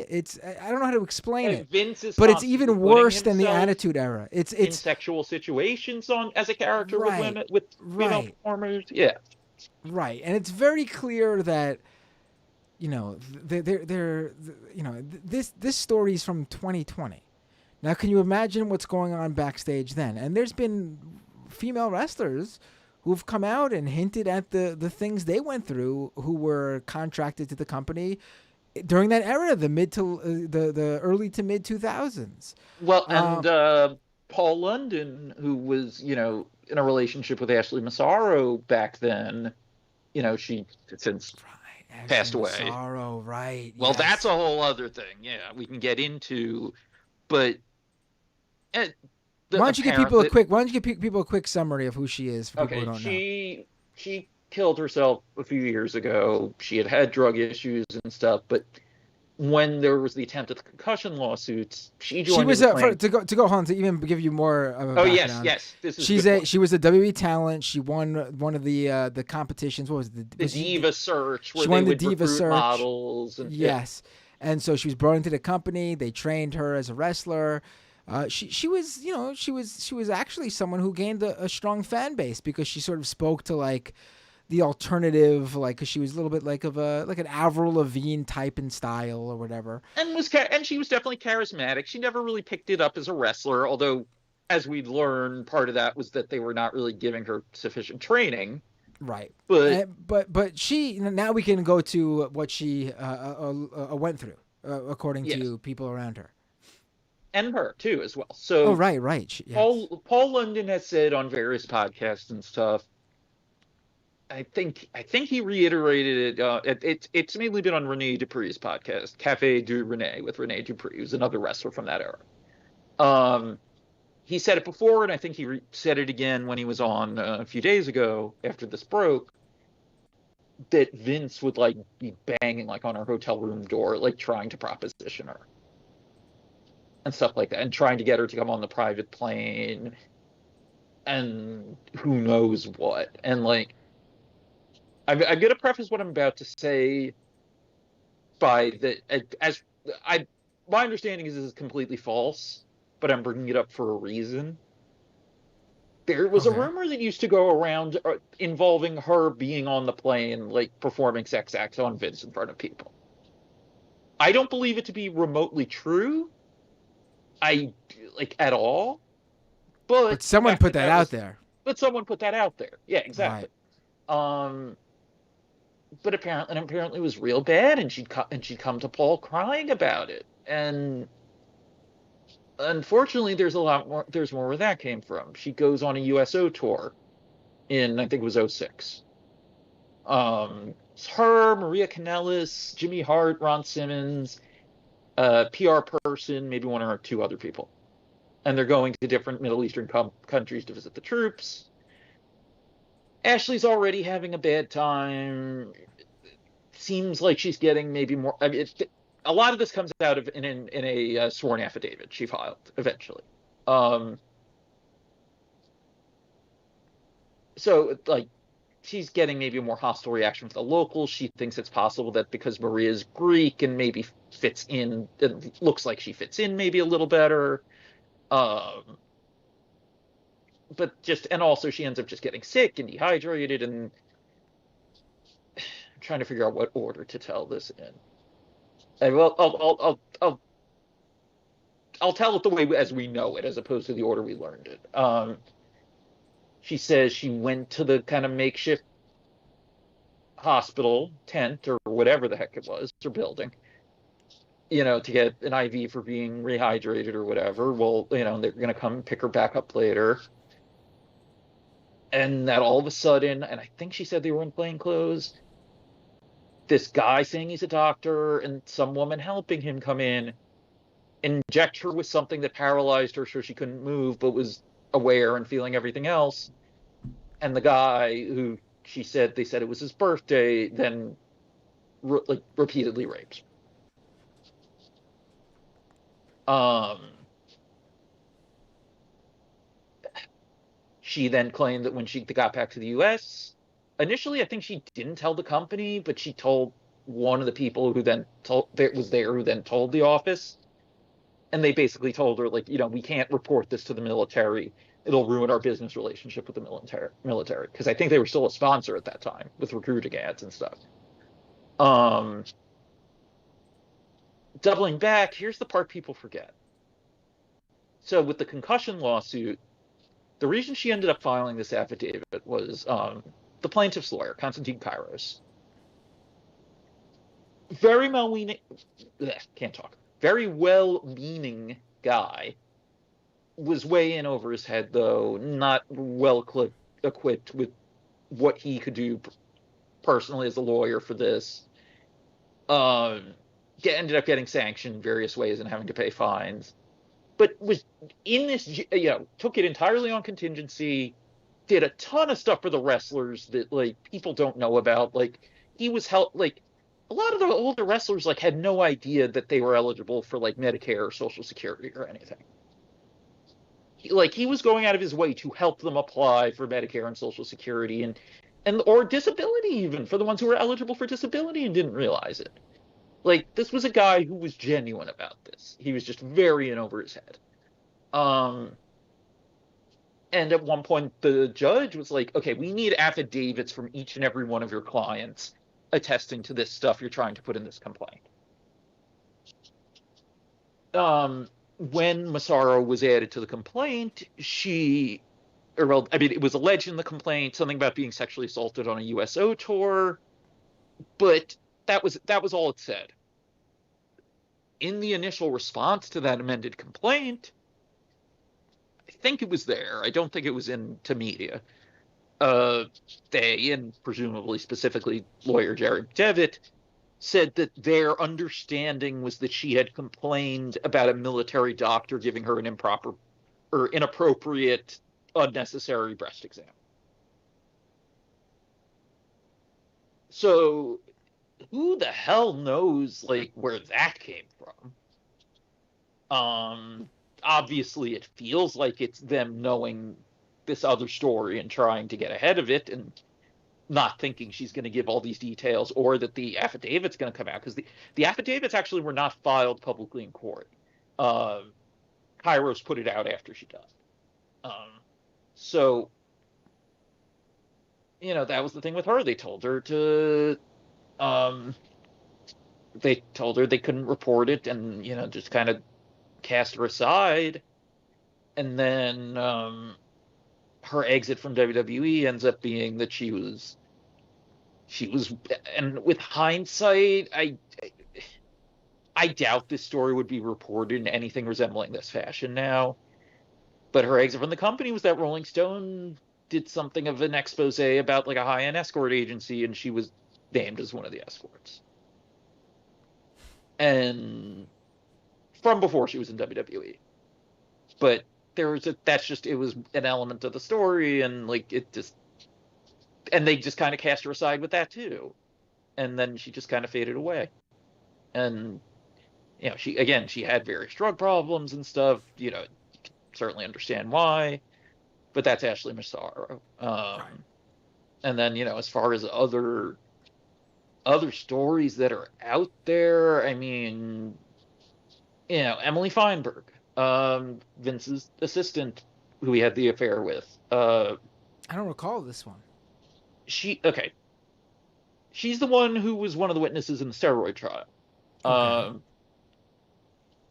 I forget exactly how, but she got hired to work in the office as the executive assistant for Rene Dubose. I always forget what his title was. This is like in late 80s. Vince finds out that she posed for Playboy under her maiden name, Emily Arth, and immediately has her moved to being his executive assistant. And soon they begin an affair. And this is confirmed from the transcripts of the sidebars of the steroid trial, by the way. Like, this is something we know for sure. That, as far as we know, was, again, there's the power imbalance with the boss, but has never been suggested to be anything other than consensual in the legal sense. But that's out there, too. I mean, I'm just thinking as far as with wrestlers and stuff, is there anything else that's, like, public? We don't know any details, but Maria Kanellis has alluded to things. Yeah, and knowing things, and I mean seeing things or whatever. Gail Kim kind of has as well. Mickey James less so, but still kind of alluding to stuff. I mean, you know what? Here's some stuff just as an example of the environment. And there was the story of how, I don't even remember what the catalyst was. It was, oh, no. Now I do. It was, everyone involved has grown up and become much more well-adjusted adults.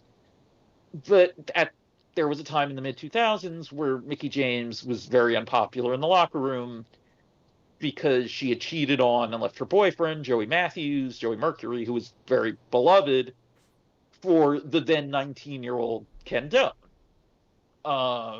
And they got engaged all of a sudden. It was this whole thing. Stemming from that, and maybe some other stuff, I believe it was Dave Bautista. It was, I think, there was something in a wrestler interview. I think it might have been London. Went and got pictures online from when she had posed nude in a magazine early in her wrestling career and posted it all over the locker room. Yeah. Jeez. Amy, as far as culture stuff, Amy Weber, one of the Diva Search contestants. If you remember FX's Son of the Beach, produced by Howard Stern, the Baywatch parody, she was in the cast on that, the brunette. She was in the Diva Search, and she ended up getting hired after as part of John Bradshaw Layfield's act, and they do a tour of Japan. And some of the wrestlers go to some club, and they see on the flyers, they see a picture of Amy Weber. And apparently this club or whatever was saying, oh yeah, she works here and you can sleep with her for this price.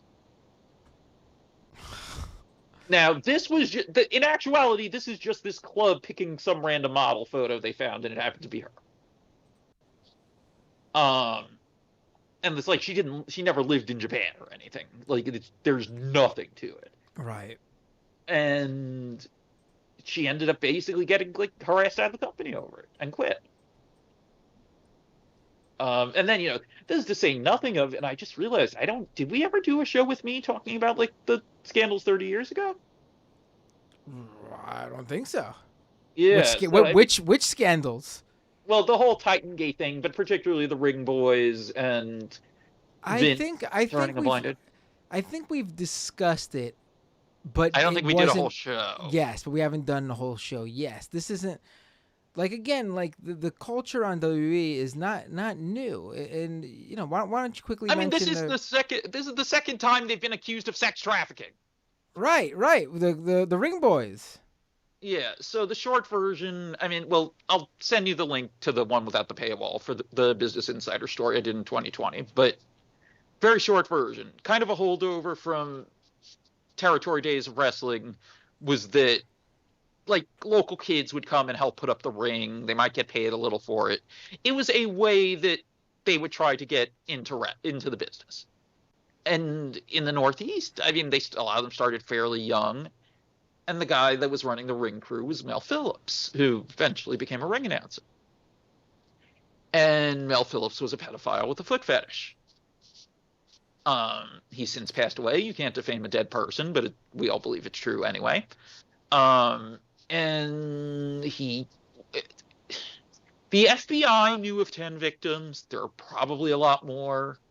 Of the ones whose names came out publicly, they were all kind of concentrated into the same part of the country, like northern New York and New England. And he's touring all over the country, so there's probably more. But yeah, and the thing was, though, so all these scandals are starting to break. This, gay casting couch stuff, all this stuff is about to break at the same time in early 1992. And in large part because of backlash from Hulk Hogan lying on the Arsenio Hall show about doing steroids. That was a domino effect. But as this is all about to break, and Vince is basically pushing those involved, including Phillips, to resign, he has phone calls with a couple of people in the media. Dave Meltzer, the Wrestling Observer newsletter, and Phil Mushnick, New York Post sports columnist. Now, Phil Mushnick can be very problematic. I want to put that out there so people understand that we're not brushing this aside. However, when it came to all this stuff with WWF, he was all in the right.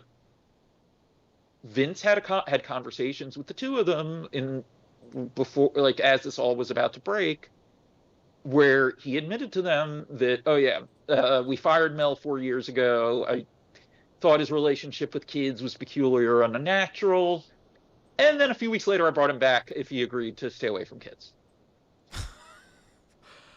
That's just insane. I'm sorry. Like, Yes. that you'd even first of all, to do it, obviously insanity, but Well, then also stuff to was known too. Like Bruno Sammartino testified, like he wasn't there, but he said it was like the talk of everyone in wrestling, or at least in that part of the country, that like Phillips had been caught molesting the boy in a parking lot outside a TV taping in the early '80s. There are other things. Mel, like people who were friends with him did them. Like he had a video camera in like Christmas 1976. And it's not like he's someone who is making this massive living. He wasn't making this ton of money where where it makes sense he afforded that. Um, there are other stories of him like wanting to, wrestling with people's young neighbors and all sorts of shit. And then but he basically disappeared pretty much forever after that. After he got let go, but then they, the most vocal of the accusers, Tom Cole, who, also since passed away by his own hand, he kind of got manipulated into settling when he didn't want to. There's a lot of details in the weeds that would take forever to get into that we can't.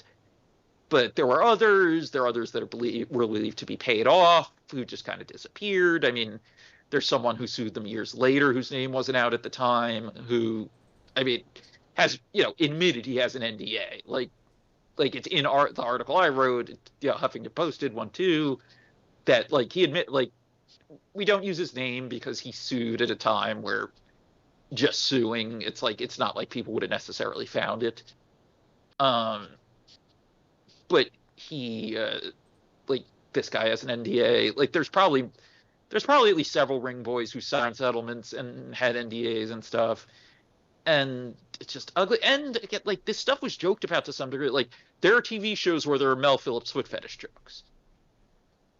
There are jokes about, how much of it is just straight up homophobia, how much of it is casting couch stuff. About, Terry Garvin, who was one of, the people implicated, the Terry Garvin School of Self-Defense, and Pat Patterson teaches go-behinds there, and there was an awareness of this. It is possible that with Phillips, some of them didn't know that he was a pedophile, because there were stories of him going after adult feet. But, he was taking them across. They were aware of it to some degree. He's taking them across state lines for, and then, the DOJ looked into it and I mean, that's a sex trafficking investigation. It was, it was reported. It started as a Mann Act violations investigation. That's sex trafficking. It's still not clear why that investigation turned into Vince, a very thin case that he distributed steroids and conspired to defraud the FDA.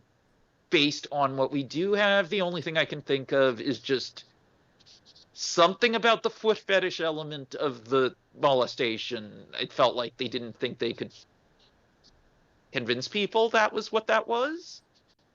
Because as I found out when I got an unredacted memo from the FBI, they had a video of Mel Phillips molesting a kid the way that all the accusers said he did. The FBI did. Jeez. And WWF also had a copy of this video.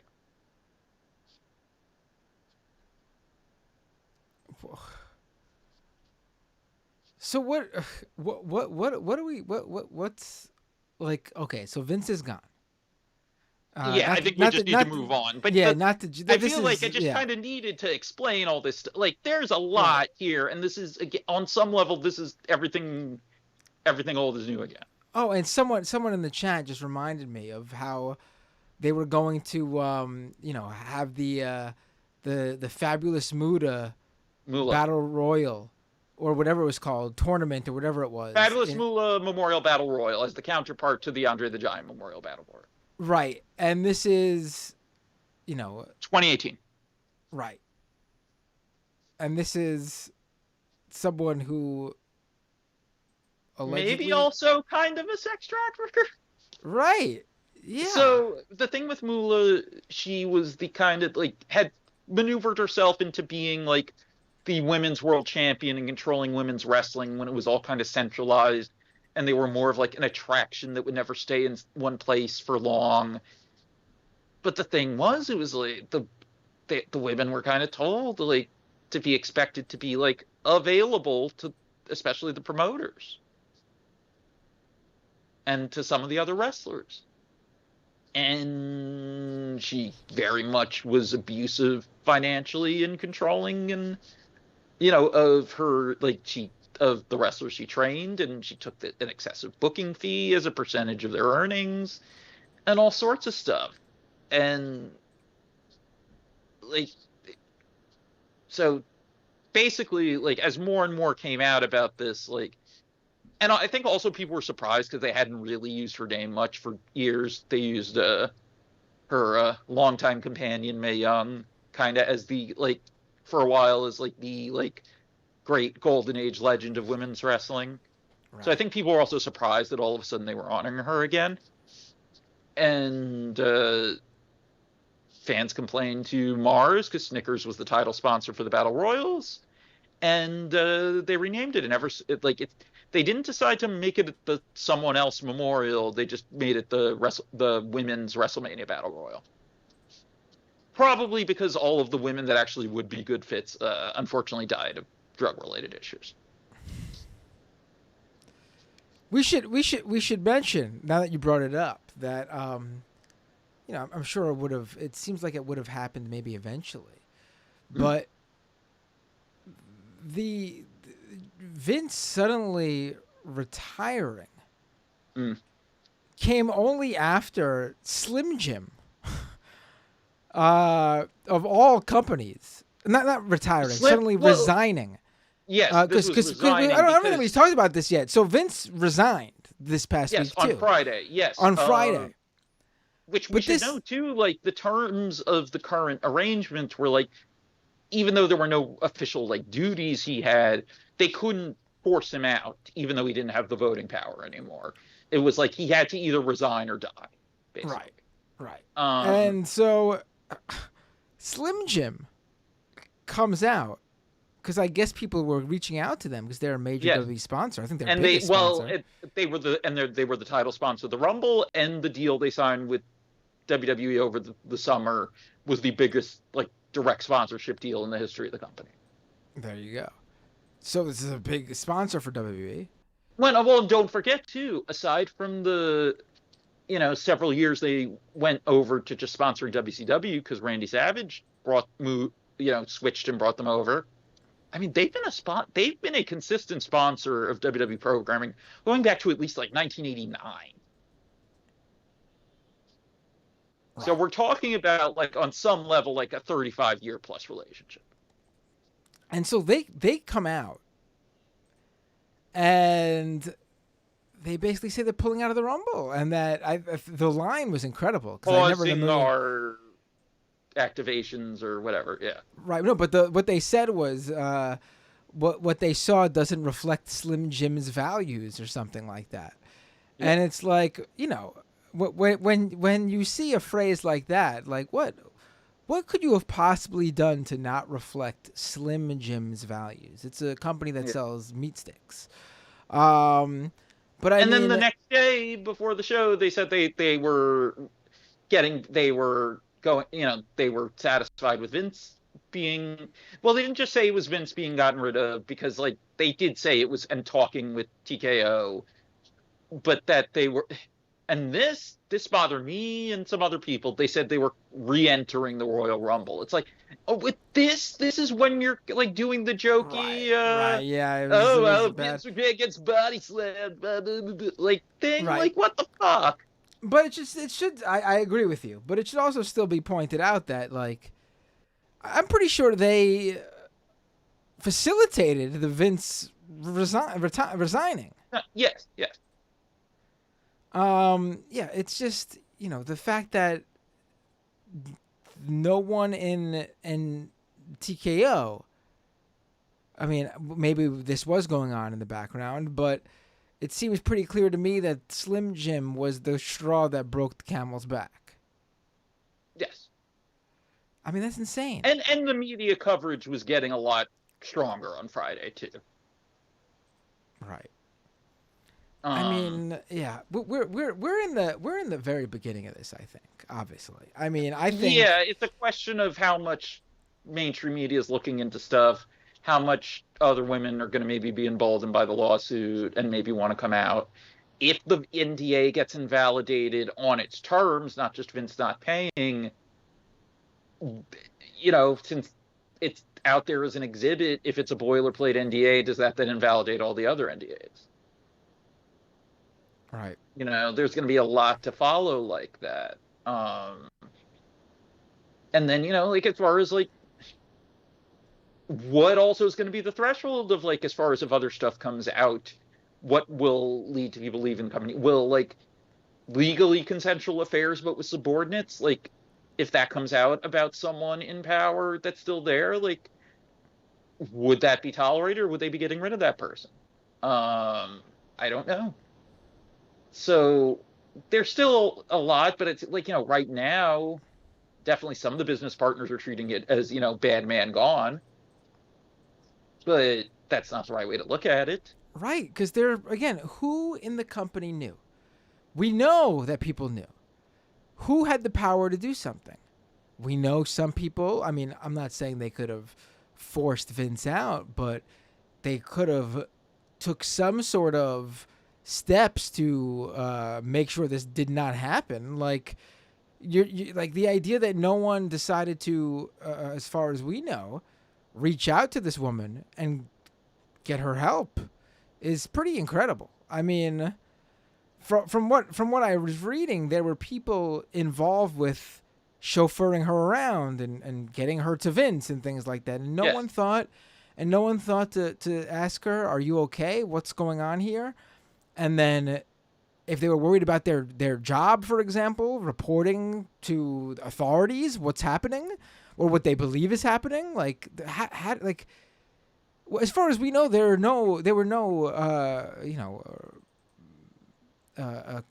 no criminal case here, correct? So Tim Marchman did a thing on Vice the other day, just kind of looking into how media needs to focus more on the whole who knew what when side of the story. And he did reach out to the Stamford, Connecticut police, and they said they had no criminal complaints, police reports, whatever, that anyone had taken out against McMahon or Laurinaitis. So there was that, but we do need to remember, and we forgot to mention this earlier, there was a grand jury investigating Vince, at least as of the summer, and also it led to a search warrant being served on him that involved seizing his phone. At the time, we all thought it had to do with payments and stuff. Now, I think we all have to be realistic that it seems a lot more likely that it may have been about this. Right. Because if it's trafficking, that's federal. Right. Yes. That's the big thing here. I think a lot of people have been, online talking about the content of Vince's texts, which are obviously, they are what they are and they're horrendous. But the real meat of the matter here is the trafficking, because that takes this to a whole new level. And that it is in the view of the law, if Vince, an individual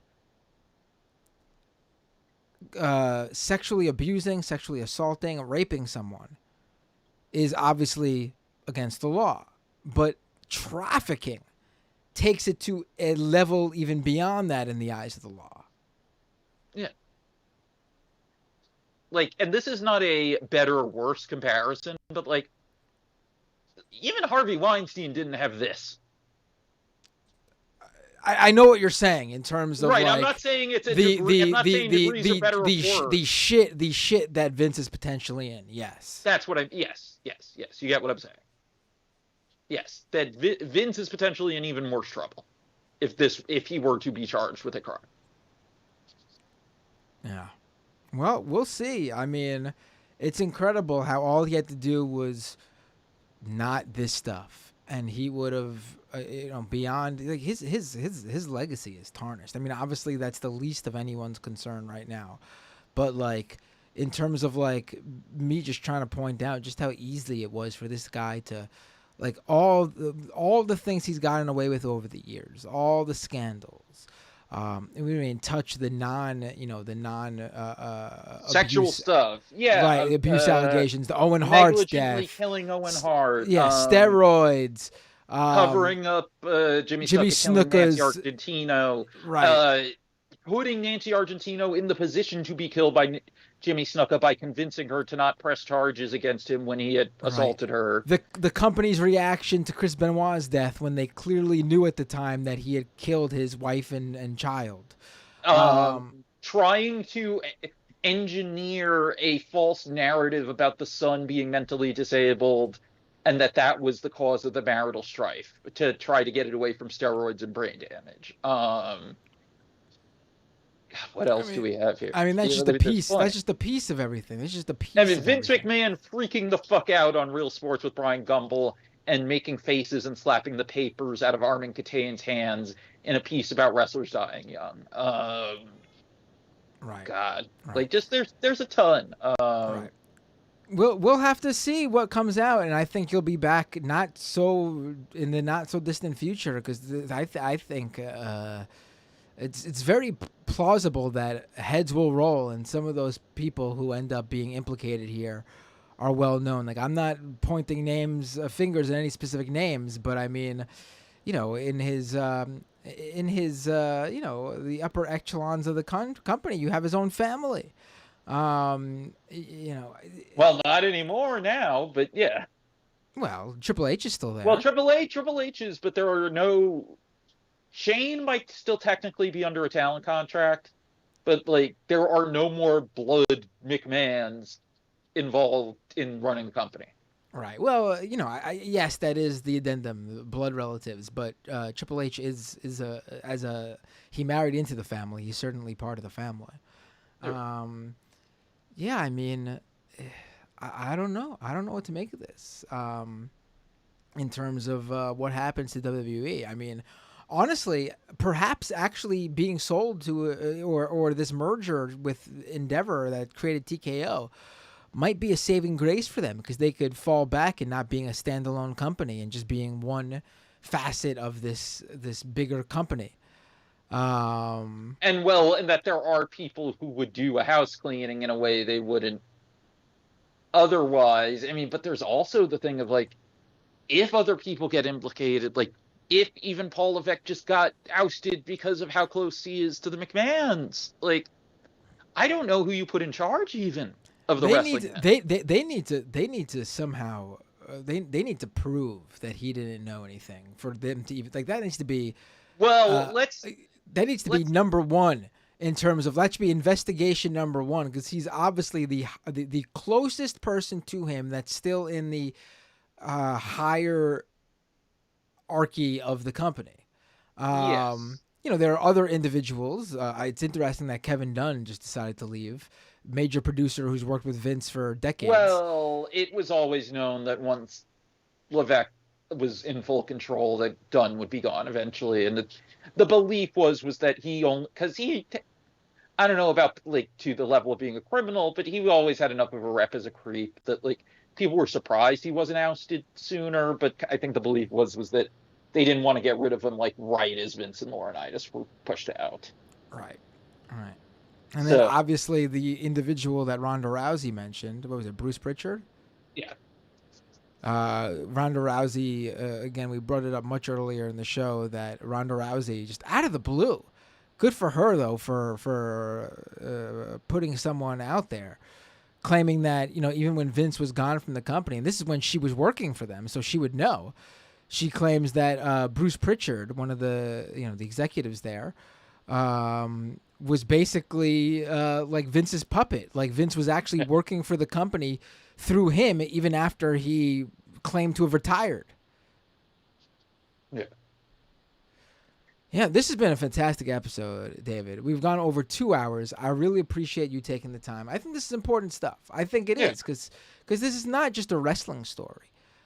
This is a story about how very powerful people, in this case, someone who has direct connections to the former president of the United States, could potentially be the next president of the United States, who is one of the few people who Trump always takes their phone calls and prefers to take those calls alone. Right. I mean, you got to wonder what Vince knows about Trump and what Trump knows about Vince that could potentially hurt either of them. Yeah. Yeah. Yeah, I mean, we're talking about also a company that kind of like directed payments to the Trump Foundation as payment for Trump doing appearances and lied about it and stuff too. Like, that came out with the NDAs and stuff because it was like the only other like unaccounted for payments and stuff, and it was because those had not been properly recorded on their books. All right. The kicker being the Trump Foundation actually recorded correctly. The Trump Foundation recorded as being it from WWE when WWE would claim that it was actually Vince and Linda personally. The Trump Foundation actually, in that case, did not cook their books. Right. Well, because they weren't on. It wasn't them who had the. They weren't the ones who would get the fallout from that one, so they didn't mind. I think a good way to end this here is like to point out that wrestling fans have a huge role in what happens. Yes. Like they should not downplay the power they have, especially now that WWE is owned by Endeavor. The power they have to control what happens here. They can wrestling is in some ways not in the ways that Vince and company want you to think, where they could get away with anything because it's a weird industry, but in some ways it is a very unique industry, and because of that, there are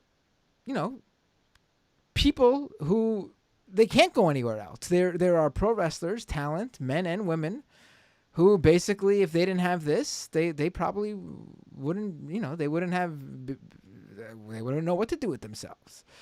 And I understand wrestling fans because I am one, and how you watch the shows because you care about those talent. They entertain you. They're in your lives. You watch them on TV for more hours than any other TV show out there. These people are on your screens 4, 5, 6, 7 hours a week.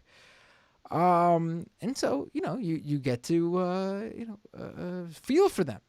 And if you care about the talent, if you care about the people you see on your TV, and ostensibly you should care about the people who make it happen backstage, the production crew, the office crew, and if you care about all those people who create this thing for you that you love, then you should care about their well-being. And this is where you have the power to say, I don't approve what's going on here. And if you don't treat these people better, if you don't protect these people, you do not earn my viewership. You do not earn my money.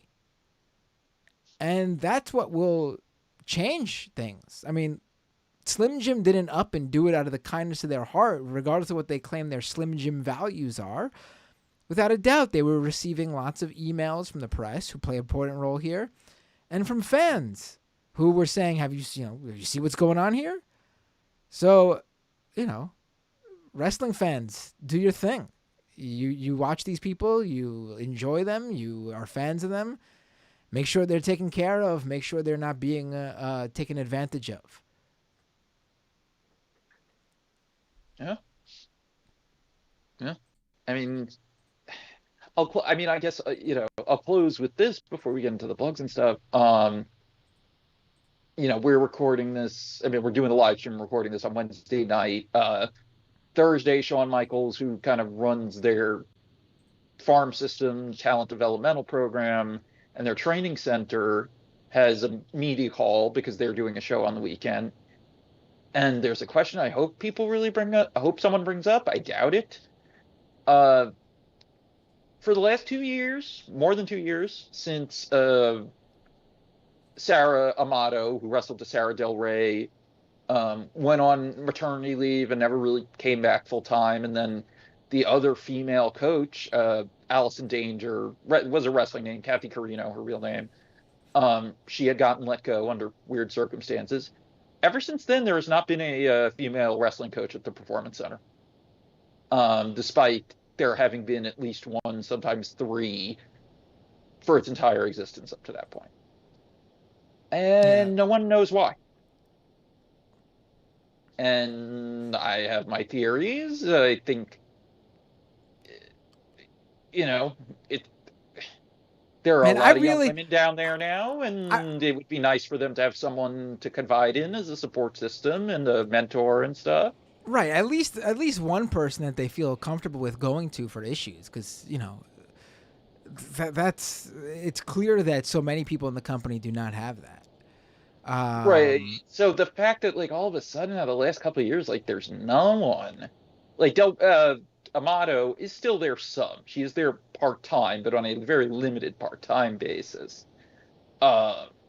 There's something going on there. I mean, especially it's one thing, with Allison Danger, she was hired by Paul Levesque. Paul Levesque, that's another thing too. Paul Levesque got pushed out after he had his heart attack, basically, out of power, and only came back after Vince resigned, pretty much. At least at full power. And he started firing a bunch of Paul Levesque's people. And Levesque had hired Allison Danger by the time Levesque was, on medical leave. It was Vincent Laurinaitis in charge, and she gets fired. Again, also a few months after uprooting her life from Las Vegas to Orlando, too. Getting told it's budget cuts, even though it took months for her to get hired because they were seeking the budget approval to hire her. So there's all sorts of weird shit going on there. I hope someone asked the question, because it's very weird that they went from always having at least one female coach and bragging about it and how great this is to now not having really any for over 2 years. So, right. And there's certainly no excuse of we just can't find a female coach. There's never been a better time for women's wrestling. The talent out there, spanning the. They had laid off two at the start of the pandemic. One ended up getting hired by AEW later that year as a wrestler, Serena Deeb, so she was out of the picture. The other, Sarah Stock, did not get hired anywhere until AEW hired her as a coach last March. So there's also no reason that they couldn't, once Paul Levesque was in control, that he couldn't have hired Sarah Stock back or anything like that. So I hope someone asked about it, but it's just that I mentioned that just so people understand. There's a lot of layers here.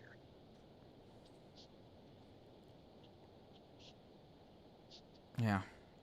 So that was long. Yeah, well, it was great. I mean, it's pretty clear that I got to start a wrestling show, a wrestling podcast. Not a show that just comes along every once or twice a year because something happens in wrestling that clearly is crosses over with politics or bigger news. Because we always go so long with these. Well, there was a lot here. There's so much to talk about. Yeah. David Bixenspan, everyone. David, why don't you let everybody know where they could find you? I know I dropped some things before in terms of where you are, but you also made a deep dive into some of Vince's earlier scandals on your show, Public, which were previously for patrons only. Why don't you share the details for that so people can go check it out? All right, so the podcast is Between the Sheets, taking its name from the pro wrestling quote-unquote dirt sheets, the wrestling media. Our main weekly show we do is a long deep dive into a given week in history as it was covered at the time, in the wrestling press. And what we all do on our Patreon is each month we do a deep dive into a larger topic. Sometimes it's a one-off, sometimes it's a multi-part series. And when the 30th anniversary hit a few years ago on those, quote unquote, Titan Gate sex and drug scandals in '92, we decided we need to do this. And the only reason it's on the Patreon though, and people paying, is just that's where we do the deep dives. So we ended, and they became very topical because this Vince stuff started in the middle of us doing that series. So we did this 4-part series. These are long podcasts too, but this 4-part series, and trying to find everything possible. And like when you lay out all the stuff in order, like you realize stuff that you wouldn't otherwise. Like for example, we figured out, oh wait, this one story says they saw an underage ring boy at this show. Oh wait, here's when it would have happened. Oh, they were still using underage ring boys after the San Diego Union Tribune first reached out to them asking about the ring boys being abused. So you find out stuff like that. So it's a very deep dive. We're really proud of it. We wanted to be able to point people to it to listen, but we didn't want to feel like we were trying to make money off of it, or that anyone would think we would. So me and Chris Elner, who hosts the show with me, we decided to just make it free. So we unlocked it on the Patreon, and we also uploaded them to our regular feed, which is on, all podcast platforms and betweenthesheetspod.com. So people can check it out there. And yeah, the Patreon's patreon.com/betweenthesheets. So that's everyone that. Definitely go check that out. Yes. Oh yeah, I have my Twitter locked right now just as an anti-harassment measure, and it seems to be working quite. So I don't even. I'm on Twitter at David Bix. So try to follow me, see what happens. I don't know. I think you got to accept their follow. That's what happens when you lock it down. Well, no, I know, but I mean the podcast is at BT Sheets Pod. So yeah, that's I'll make sure that Matt has the links for like some of the articles and stuff we mentioned earlier to put in the YouTube description in the podcast show notes. There you go, folks. David, always a pleasure. Thank you for doing this deep dive with us, because it was, it's a rough topic in terms of it's not a fun one like the Lauren Boebert one we did. Yeah. Are you doing your Patreon after show tonight or not? With how long we went? I am. I'm gonna probably go. I got to read some super chats. I got to read some Twitch chats. I got to take at least 2, maybe 3 calls. And so yeah, I'll be on for maybe another 30, 45, maybe another hour. Even though I know I normally like to say, I think this time I'm tapping out. No, you gotta. I hear you. It's all good. We went 2.5 hours. This is going to be an extra long episode for the freebie podcast listeners. So they're thanking you right now for the extra content, David. Have a great night. Thank you. Man, there was one point towards the end there where David was talking about some things that I wasn't even familiar with, and I caught myself just like enamored by it, and I forgot I was hosting for a minute, and I was just like, yeah. What? Oh, wow. No, what? And then I was like, oh wait, I need to be. I'm not listening to his show Between the Sheets. I'm on the air with him. But yeah, I mean, I think I'm gonna need to hold on. I'll take calls soon, everyone. I'll take calls very soon, everyone. I have to go to the second half of the show, which we'll do right now.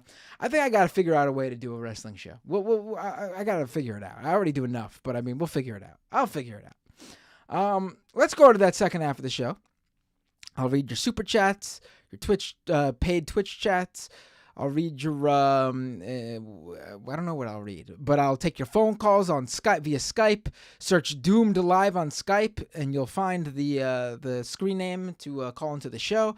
I take the calls as they come in, so just try, and you'll get in. There's no screener, so I could take your call right away if you're new. If you're new here, though, please, youtube.com/MattBinder, subscribe. That's free to do. Twitch.tv/MattBinder, follow me there. That's free to do. I am currently multicasting on both of those streams. Doomedcast.com for the podcast version of this show. Scameconomy.com for the podcast version of my other show. I probably will be dropping a wrestling podcast link there eventually soon too. What else? What else I got for all you? Follow me on Twitter at Matt Binder, Blue Sky, Threads. Search Matt Binder. I'll come up. I'm there. Instagram, for example. You know the whole drill. All the platforms. What else? Oh, most importantly, to support what I do, to keep the content flowing, and to help me grow this show so I can do even more content, wrestling podcast, go to patreon.com/Matt Binder. And if you can, I know times are tough. I know people are still recovering from the holidays. But if you can, patreon.com/Matt Binder, become a monthly paying subscriber. I ask for only $5 per month. You can give more. You can give less. There's no tiers as of right now. I eventually, hopefully in the near future, will roll out some tiers. I'm planning on launching a newsletter soon, which will probably factor into those tiers. And so, yeah. You can also become a member on YouTube or Twitch. I just told you where to find me on there. For the live stream viewers, if you're watching right now live, don't go anywhere. If you're a Patreon subscriber, you get this content too. So don't go anywhere. It's going to be for you too. If you are a freebie podcast listener, like you listen to this show on Apple Podcasts or on Spotify or wherever podcasts are listened to, this is where I say to you, I will see you all next time on Doomed.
All right, we are back. Hello, everybody.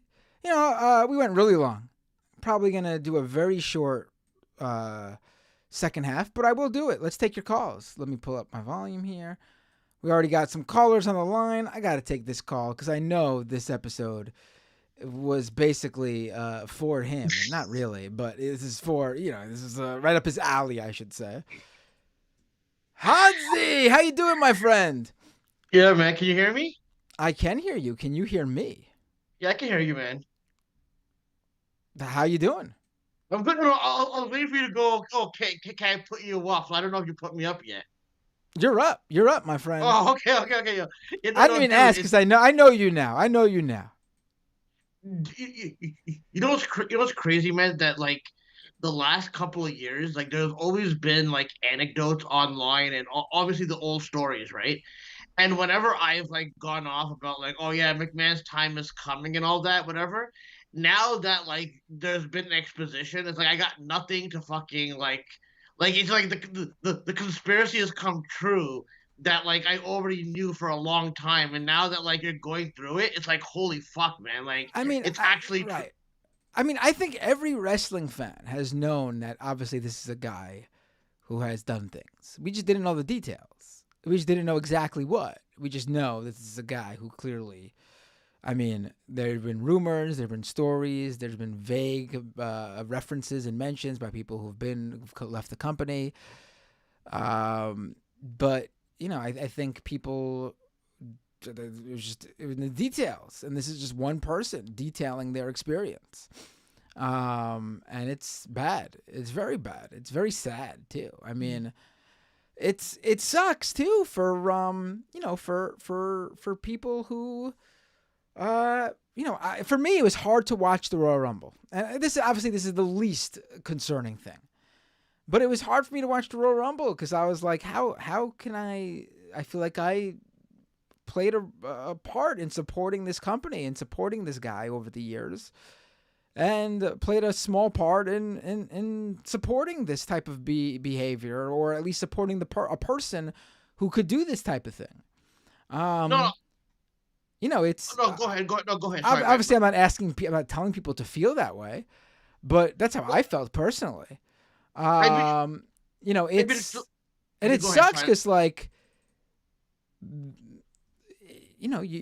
this is it. This is, if you're a pro wrestling fan, you could not watch the WWE. You could not watch it, sure, but it is basically the sun in this industry, and everything else revolves around it. You cannot avoid it. Even if you don't watch it, you cannot avoid it. It would be like being a football fan but not watching the NFL, a baseball fan but not watching the MLB. It's like being a soccer fan but saying the World Cup doesn't matter. It's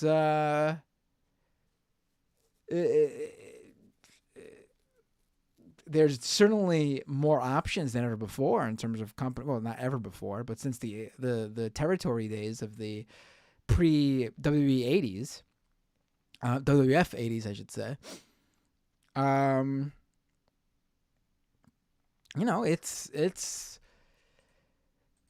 It sucks. And again, this is the least important part of all this. Well, the thing is, man, I because I started getting more into like for example, not completely right wing, obviously, because again, back in 2010, 2011, the conspiracies weren't completely super right wing, but some of them would always kind of discuss WWE and their shadiness, right? So because I've been terminally online, I've been feeling this way every time I watch it, even though I feel bad that I'm giving money, but it's more of a symbolism of me of just everything that you absorb in this world with entertainment has come through some type of problematic fucking mafia level fucking shit where it's so disturbing.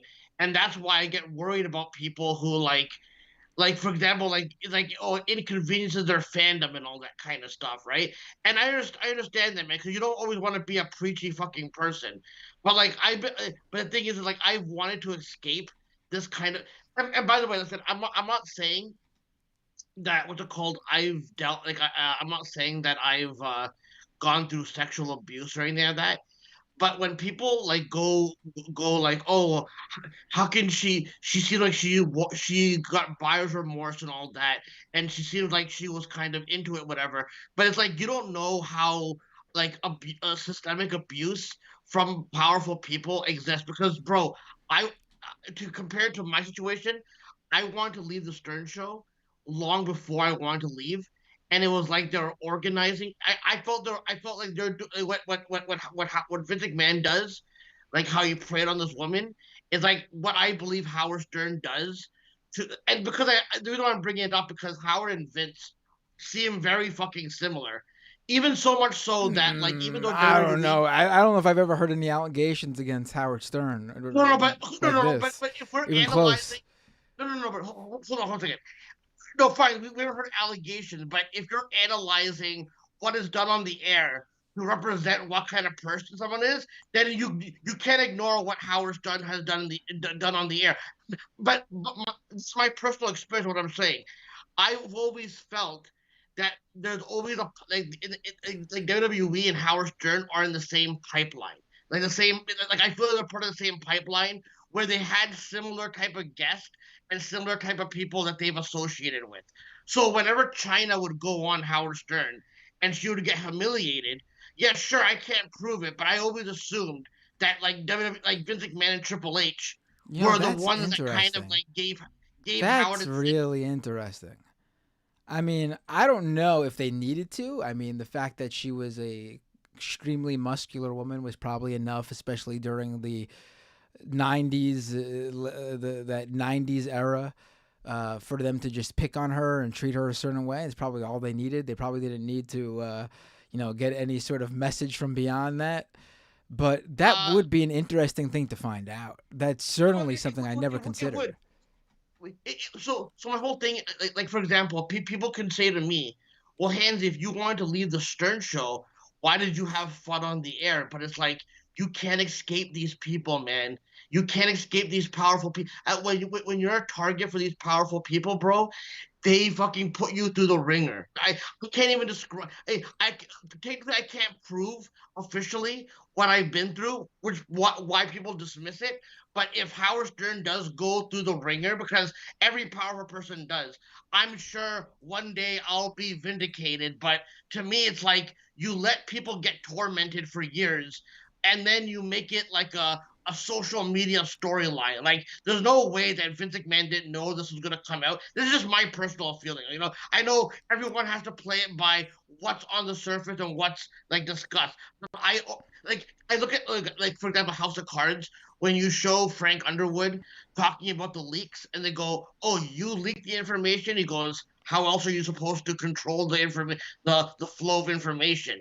That's what I've always felt about Vince McMahon, that these powerful people, they can let you have the notion of what corrupt things they're doing, but they're not gonna get like they'll get away with it like they have. But then when it's convenient, it's like they're gonna move on to something else, but they're also gonna like make a whole show out of this. You know what I mean? So I'm not saying that it isn't real or anything like that. I'm just saying the way that we present it for like the audience and all that, it's like now we're gonna like obviously go through a lot of stuff. Because, bro, I'll be honest with you. Also, I personally think they need to reopen the Benoit case because there's way too much inconsistency with some of the reporting on that. I'm not saying. Well, I don't want to get conspiratorial with that, but I think Okay, no, I think one of the issues here is like I have like it's really easy to, for me at least, to just write somebody off. Like if someone does something bad, it is very easy for me to be like, I'm done with that person. I don't have heroes or someone like that who are like, oh, I can't. Oh, like I don't have a problematic fave in terms of like, oh, I can't stop supporting them or whatever. An artist does something. There's shirts. In fact, there was a the Hard Times, that satirical music site. They put something out that hit me exactly. It was like Punk puts another T-shirt in their complicated wares drawer, and it was like an image of someone putting another band shirt that they can no longer wear because of some sort of allegations against them, in like a drawer of shirts they can't wear anymore. I have a drawer like that. I have a drawer of band shirts I don't wear anymore because the bands did something. Someone in the band did something bad, and they're done.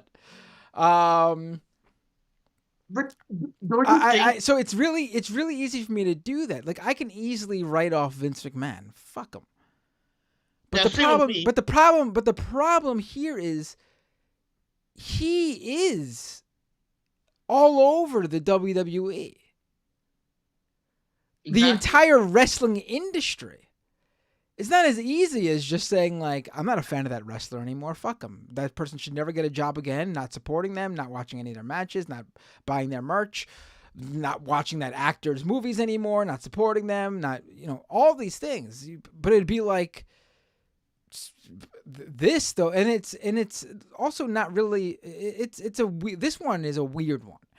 Cause like I feel guilty watching WWE. Like it's I'm not saying you should, but it's bizarre to me that like business is as usual. I feel like something needs to happen so that it is okay to watch that company. Right now, I feel like there are too many people there at the very least who played some part or turned away to what was going on that makes me feel uncomfortable watching or supporting. And this is a this is a company where it's like, you know, one of my dreams. And I don't have many of these type of like, oh, I always dreamed to be. One of my dreams is like, oh, it'd be cool to like one day be a pro wrestling writer, like for television, like a TV writer. And I've seen many a times, like LinkedIn tells me I'd be a top applicant over the years when like they have openings and stuff. And I've never once applied, even before this all came out, because I was like, I don't think I could work at a place knowing the history I've heard of the boss. Well, I did want to work there for the intention. Cause here's the thing, bro.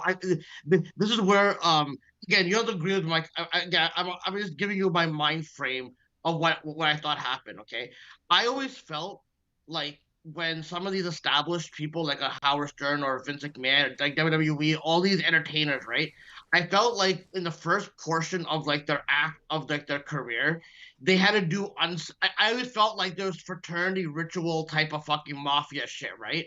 And then I felt like during the mid 2000s, I felt like a lot of people were kind of like, you know what, fuck the system. And I thought like people were making their symbolic exits out of like the establishment. Like Howard Stern walked out of the terrestrial radio, and he went for a smaller audience. But you know what? His slogan was "Join the revolution," and he had symbolism of a black power fist. So I always looked at it like, oh, are some of these artists like kind of like, yo, we served evil, and now we got to make a new network so that other people don't got to go through it. So that's what I thought going in. So I always thought that like Vince McMahon and Howard Stern were going on the quote unquote good side, and then like in real life, like the younger generation, the younger like, you know, the Gen V, were gonna like be put over by going at some of these older people, because all these older established people are becoming more heelish, and it's like they're supposed to be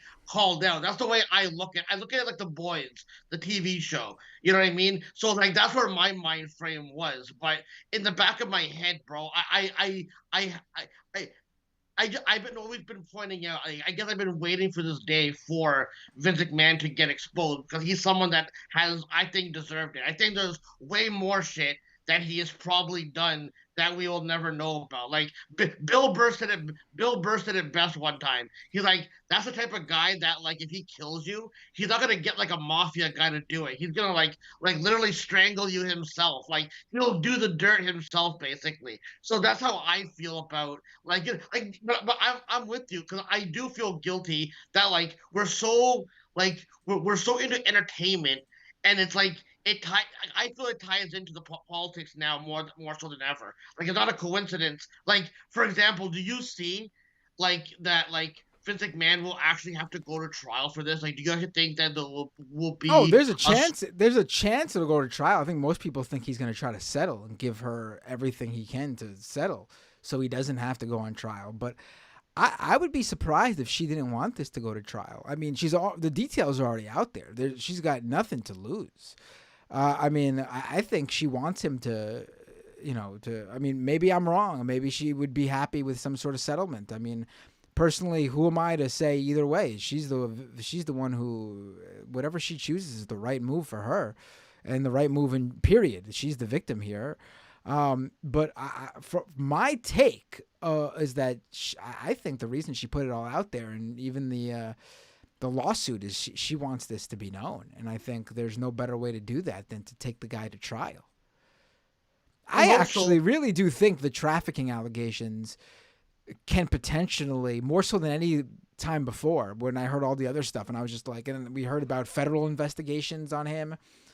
I mean, I think the trafficking allegation is the one that can really get him in deep shit.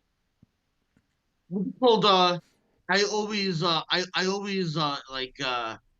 for example, like when I would listen to obviously this is like them joking around, but I remember when The Rock came in for an interview, and Robin was like bad mouthing him after he left, because it wasn't that great of an interview to her, at least.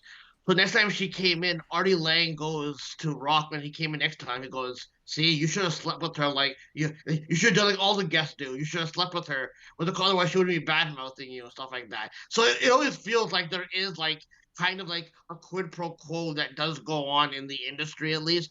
But bro, here's the thing.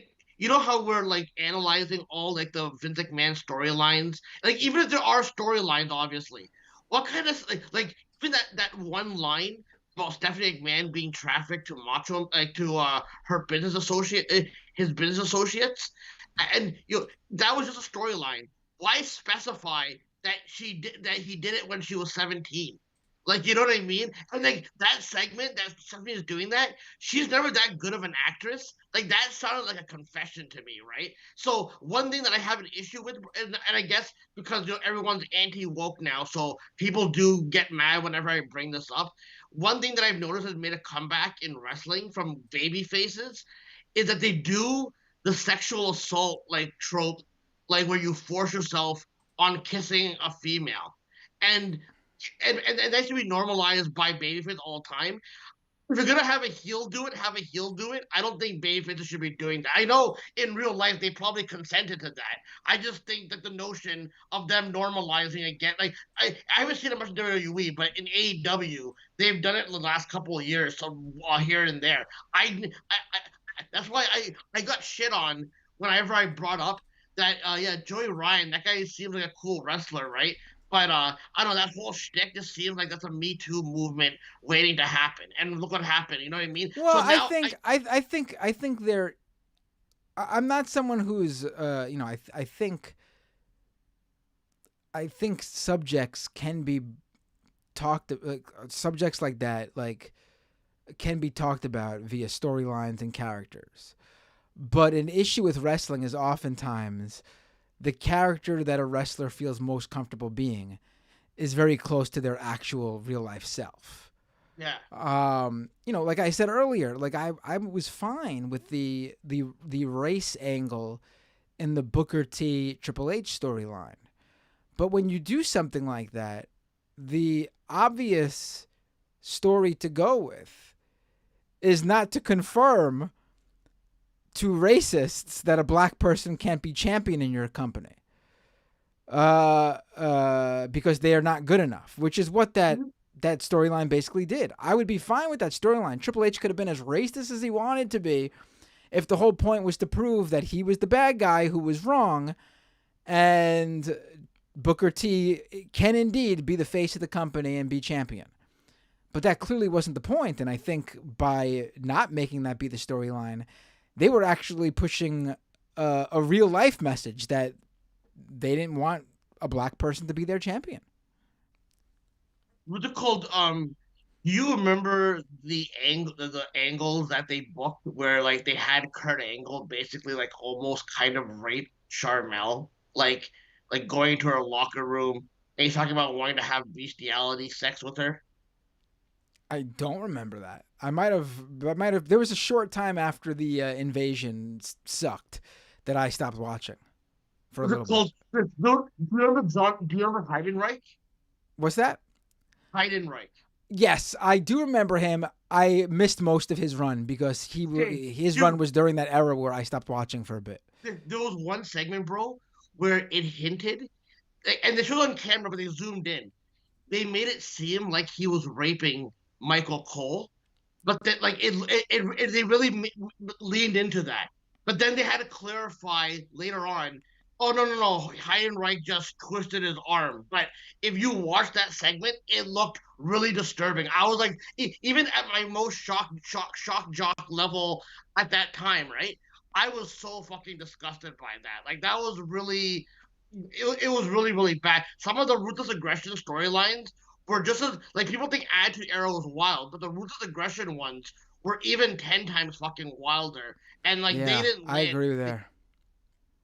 Even though I like a lot of the wrestling during that time, but like that was one era where I was like, okay, we can have part-time shit because why would you fill Kurt Angle with the feud with Charmel with Booker T like doing racial? I remember a writer addressed it on the podcast.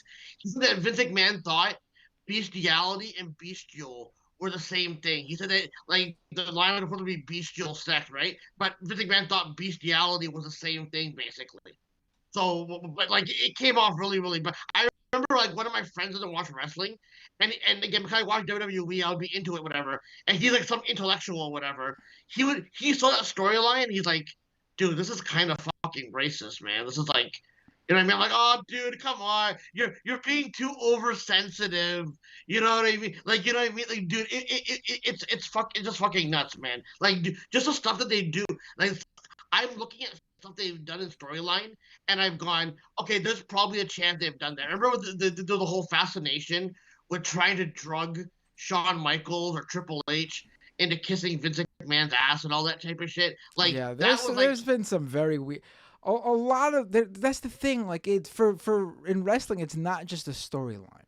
It's very clear that a lot of the times it is what they think or what they're getting a kick out of, like to do to somebody. Like a lot of it is like straight up like torture. What they want to do to like just to fuck with people backstage. Like, and they put it on TV. It's so bizarre, so bizarre. see, and that's why I was comparing, like because like okay, there's only three people in that like in the Attitude Era, like the Attitude Era level thing where you implement your programming and all that. Jerry Springer, Howard Stern, and Vince McMahon, right? So I always look at those guys as people like that's like what they present is a psych is what the what's in their fucking mind basically. Like other billionaires could be into this kind of shit, but they would probably do it like behind the fucking scenes, not on camera, right? So that's why like I've always that's why I make the comparisons. I understand there is nothing allegation wise to Howard Stern officially and all that. I'm just saying, but like most powerful people, there has been more of an uptick of like revisiting kind of the stuff that Stern does. That's why I always come even when I used to call Howard Stern and I was like trying to fucking go at him like, oh, you're a part of the Illuminati, whatever. I would always try to tie him in with Vince McMahon all the time just to see what his reaction was. And he would play to it. He'd be like, yeah, me and Vince are in similar circles and all that kind of shit, whatever. But like, that would be my goal of doing that. Like, I even asked him one time, like, did you fuck Stephanie McMahon? Because, I always assume every guest that goes on there does that type of shit, whatever. But there was one, because Stephanie McMahon was on Howard's show, right? And a writer talked about this that they were listening at the writing meeting, whatever, and Shane McMahon was there, and Howard was asking Stephanie McMahon all these sexual questions, and what they call Shane McMahon was like flipping out like in the writers meeting because he couldn't stomach it. Like I don't know if you ever saw this one. Did you ever see Vince McMahon and the McMahon family on Off the Record? It was a Canadian show. They used to do these like back when like I recall the show. Yes. Okay, so the guys got flown out to go do an interview. This is like the summer of '99 when the whole Owen Hart thing happened. But when they're interviewing Stephanie and Vince and Shane McMahon, and then they're asking Vince McMahon about like, would you make your daughter do like the stuff that she wants, like like the stuff that other women do, and he said he wouldn't be opposed to it. But Shane McMahon had a weird comment where he goes, "Yeah, she has really cute breasts, by the way." And everyone was just weirded fucking out. Like that whole I'm just saying that whole family just seems really really fucking weird, bro. Like, do you remember what was pitched? Like on his DVD, they talked about him pitching himself to be Stephanie's father of her child. And then I vaguely remember this, yeah. And then they go, no, dude, we're stopping that. So you know what his suggestion was to do afterwards? He's like, okay, fine, Shane McMahon, you be the father of Stephanie's kid. Like it's like to me, bro. It's like I look at these clips now and I revisit it and I'm like, dude, how could we not have seen it? You know what I mean? And it's like it's always a slap in the fucking. Well, because I think most people think like to themselves, this is a show. It's a show, and yeah, it is. And again, it'd be fine. Even the most messed up storylines are fine in a storytelling fictional. In a script. I don't think a artist, a creative person, a writer should feel that any subject or any topic or any direction is too taboo to approach. But it's very clear that in this world, a lot of the ideas mirror reality, and it's very bizarre. It's very bizarre. By the way, I know you're you're like an online person too, even from like the 2000s and all that. Did you ever recall seeing that infamous website, the Angel Fire, where it had a bunch of these wrestling rumors of like dirty stuff that a bunch of these people have done? And Well, again, Angel Fire was like a web hosting, a free web hosting platform. So it was, yeah, yeah. but there was I think I know there was a site on. There was like a page someone put on there, right?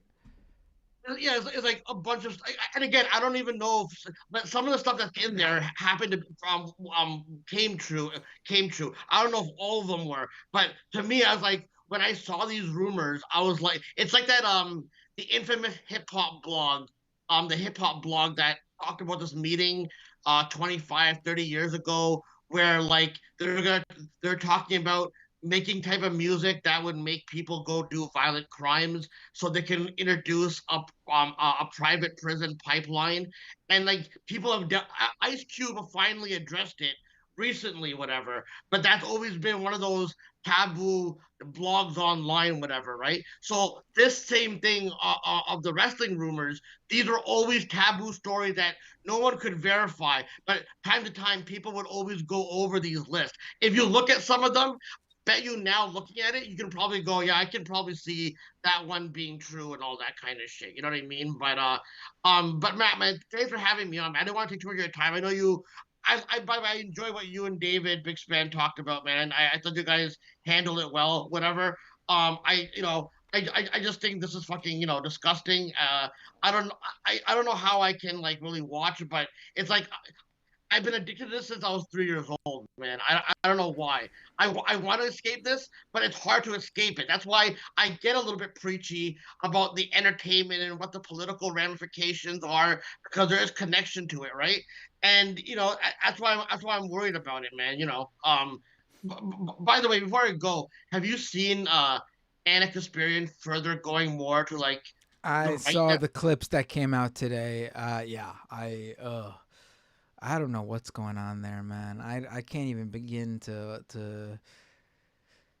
I don't know what they're doing. I don't know. But this is the road they want to go down. That's on them. I don't know what to say. It's bizarre though. It's certainly bizarre. I don't know. I don't know. But it is what it is, right? Yeah.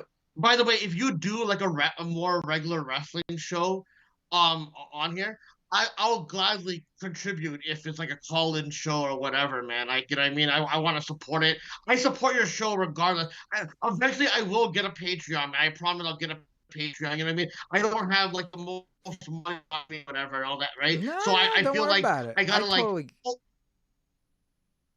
that's cool, man. But the cool, but if you do a wrestling show more regularly, man, I'll definitely try to contribute if I'm allowed to. If you would allow me, whatever. All right, man. So take it easy. Thanks for having me on, man. And I appreciate the work that you've done, man. Take it easy. I appreciate it. Have a great night.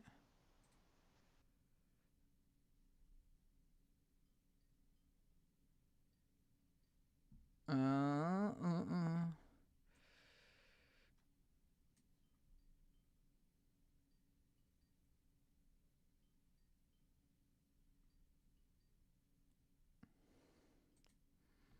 Let's go back to the phones.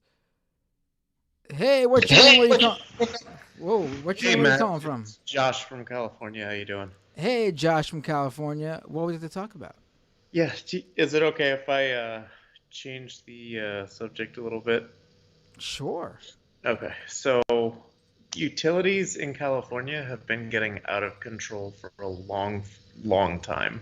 And we have some of the highest rates. I know this is maybe not the most interesting subject, but No, it's all um, good. I mean, they've killed people and gotten away with it. There was some of the fires, the wildfires that you've seen. PG&E was found liable for killing 50 people.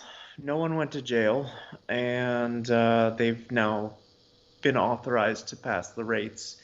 The rate increases on to the customers by the utilities commission that's supposed to be regulating them.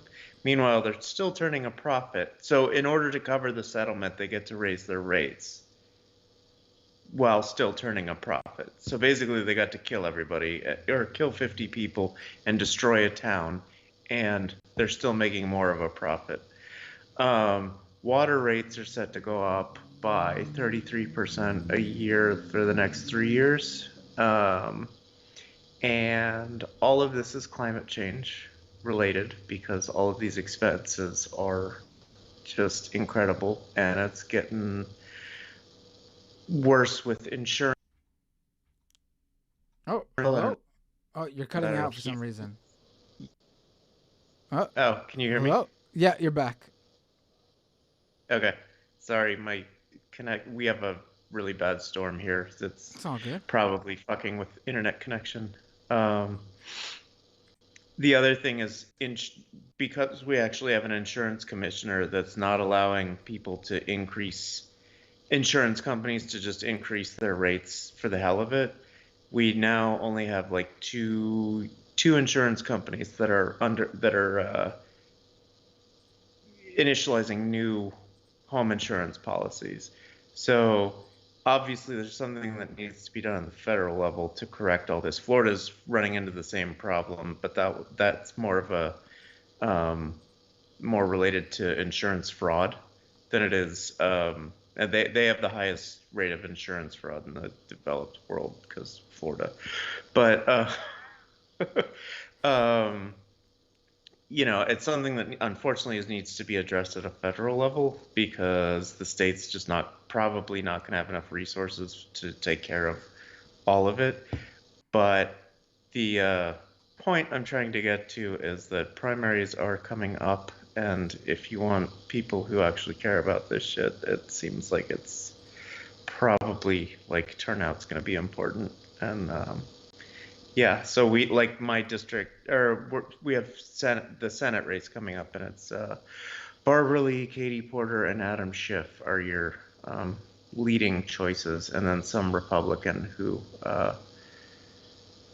doesn't support Trump, but also doesn't support any of the things that, or does support all the things that Trump supports, like all the MAGA weirdness, but he just doesn't want to be associated with Trump. So like he still thinks gay people shouldn't be married and all that kind of stuff. And they couldn't pin it. They had a debate the other night. It was one of the most ridiculous things I've ever seen, because it was just Katie Porter and Barbara Lee like attacking this guy for an hour and a half during the debate, and nobody knew it was on, and it was the most hilarious thing that I've seen in a while. But yeah, the other thing I wanted to bring up real quick was, have you seen the new, or no, it's not that new, but the Apple headset? I did see. Did you get to see it at CES, or? It was not at CES. Apple doesn't do that. Oh. Yeah. They're too big for that. They don't need to share the stage with other companies. That's how they feel. That sounds right. I did an episode on it for Scam Economy a few months ago. I think this. I mean, I don't know what to think of it. I think because personally, I think it's very clear that this is not a product for. I mean, this is not even personal. This is obvious to anyone. This is not a product made for the average user. Mm-hmm. It's priced at way out of reach for most people. I don't know if this is going to be a failure or if it's going to be the beginning of something for Apple. What I don't think is people are going to use it in the way that Apple is envisioning. I don't think it's going to be the place where people live in and do their work and replace their computer with. I think if it's a success, it's because users find a specific use case for it. So I don't know. It's usually porn, isn't it? Yeah, but that's not enough to make a product like that be successful. there's too much riding on it for Apple for it to just be the porn device. Because obviously that cuts out a large part of your market. That I mean, would be obviously, that would be really funny. It would offend Tim Cook so greatly. obviously, if it was any other company, maybe they'd be fine with it. But Apple would so clearly not be fine with it.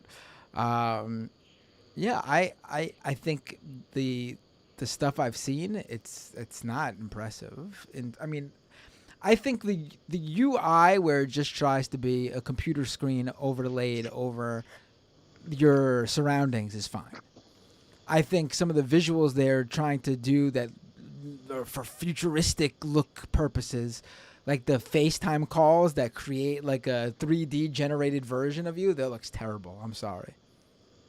Yeah, that's really actually kind of unsettling. Because they're like low res weird eyes. It looks like you're not really human anymore. Like, it's very interesting to see that these companies seem to be going like bigger, heavier headsets. I mean, Oculus seems to be going smaller, but the thing that made the most sense was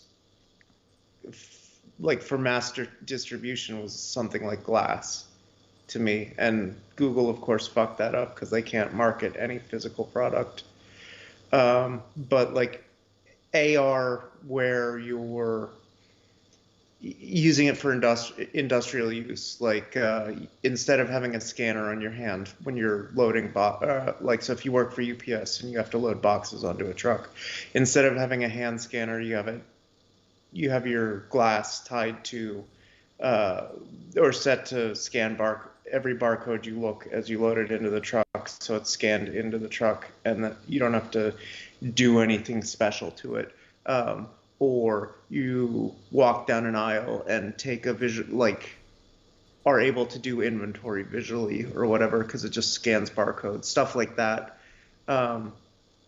seems to be the what would drive business adoption. I don't know what's going to drive like consumer adoption, because all of it's so isolating and kind of creepy. Yeah, it's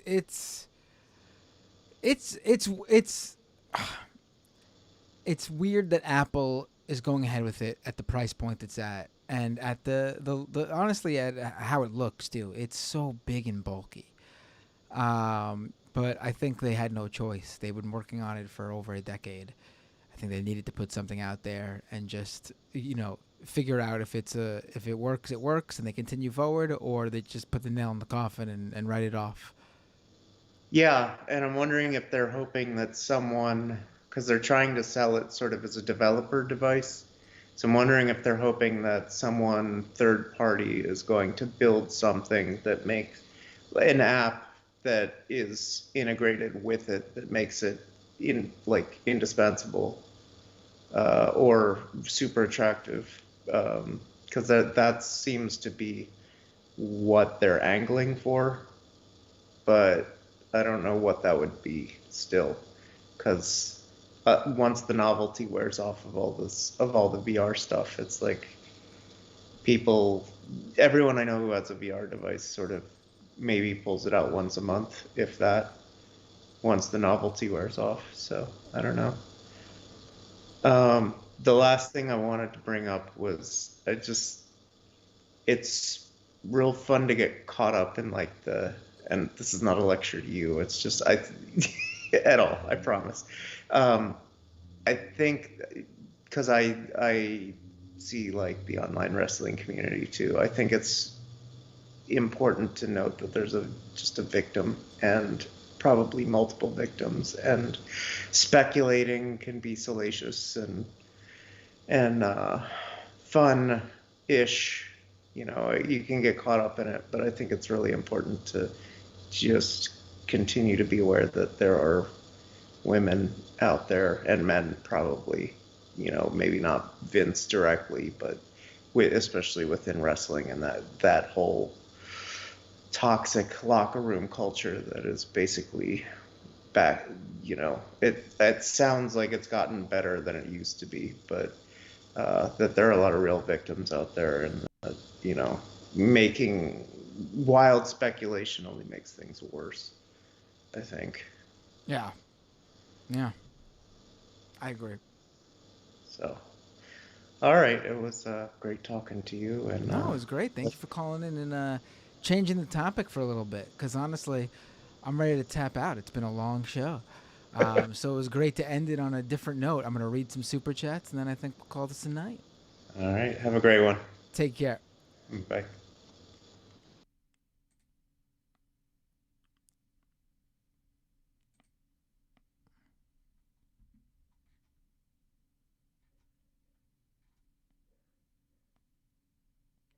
All right.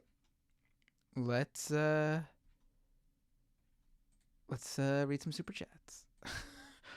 I'm starting to feel it. I'm starting to feel tired. It's getting late. It's past midnight here. Let's do this. I cannot do 4 more hours. I'm sorry. I'm sorry.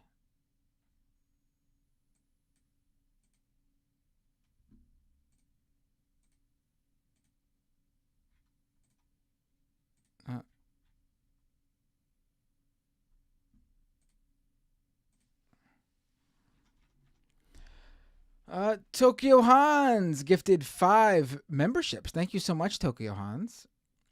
Tokyo Hans also with a super chat. I wonder if Nikki Haley will join the Divas Championship to boost herself in the polls. I saw she went on the Breakfast Club today, I think it was, or maybe yesterday, but she went on that show, and I'm like, oh my God, what?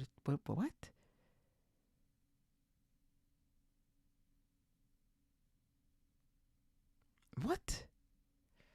Mr. Alex789 with a $10 super chat in New Zealand bucks, I think. I have a question for Matt and David. David, but I'll take it. Are both of you aware the people who defend Vince McMahon on Twitter and YouTube are saying the lady who initiated the lawsuit has false memory syndrome? I am not aware of that.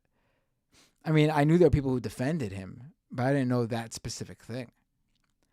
Crewherx with a $10 super chat. Thank you. Thank all that is good that AEW exists and is headed by someone with no allegations, who honors contracts and doesn't release wrestlers prematurely.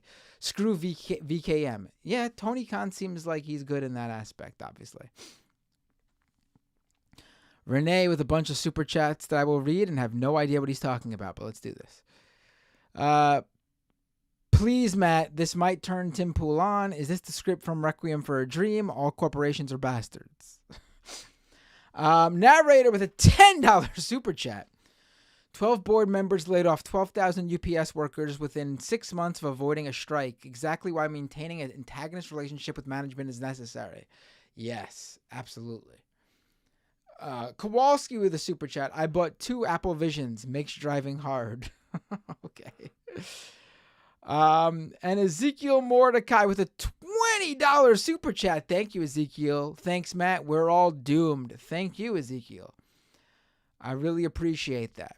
Let's go over to Twitch. And we got, let's see. Amuse Mob resubscribed with Prime subscriber for 18 months. Thank you so much. Skepacabra subscribed with Prime. Reckon66 subscribed with Prime. Thank you, both of you. Hello, lovely scientist, resubscribed for 1 month at tier 1. Subscriber for 5 months. Thank you. And Snoops for Days subscribed with Prime. Thank you so much, Snoops for Days. Don't forget, you can subscribe with Prime by connecting your Amazon Prime account to your Twitch account, and you get a free Twitch Prime subscription every month. It's a paid subscription to your favorite creator that costs you nothing more than what you're already paying Amazon for Amazon Prime. Definitely take advantage of it. Don't let Jeff I'm like, I got the hiccups now. Don't let Jeff Bezos keep more of your money. And of course, patreon.com/Matt Binder if you can. It's a big help to grow this show. Thank you. I noticed there was a number of new people interacting in the chat. I guess the topic of pro wrestling brought some people who maybe were David Bixenspan followers, or maybe got recommended this episode on YouTube or Twitch. So definitely subscribe to the channel if you're new here. love new people joining in the show, and I love taking calls from new people too. So next time I'm on, I will be happy to take your call. As for that, that's the show for tonight. I will be on Majority Report tomorrow. Leftist Mafia tomorrow night with David Dole, Mike Figueredo, Lance from the Surfs. And is Rebecca showing up? Joking. Rebecca will be there. Rebecca Azor. Folks, I will see you all next time on Doomed.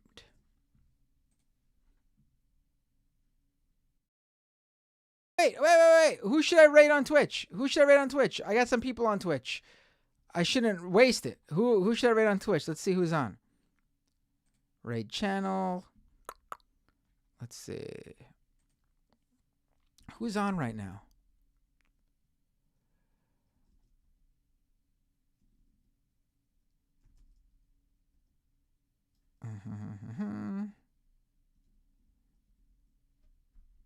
Who's on?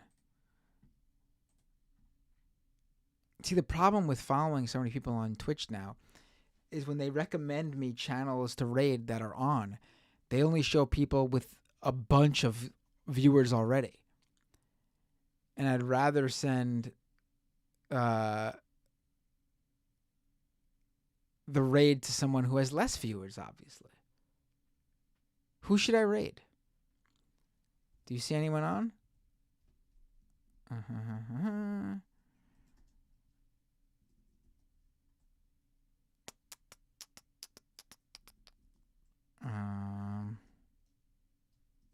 Nope, they're not on. Nope, she's not on. Nope.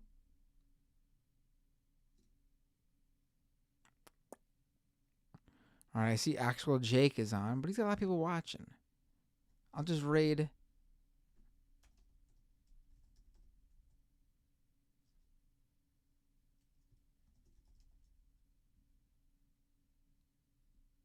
I don't see them on Omega. Hogwarts Emo Dragon. Riverboat Jack is on?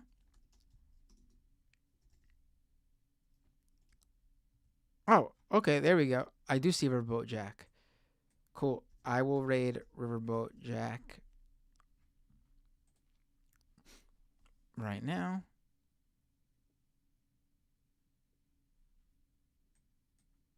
All right, everyone. See you all next time on Doomed.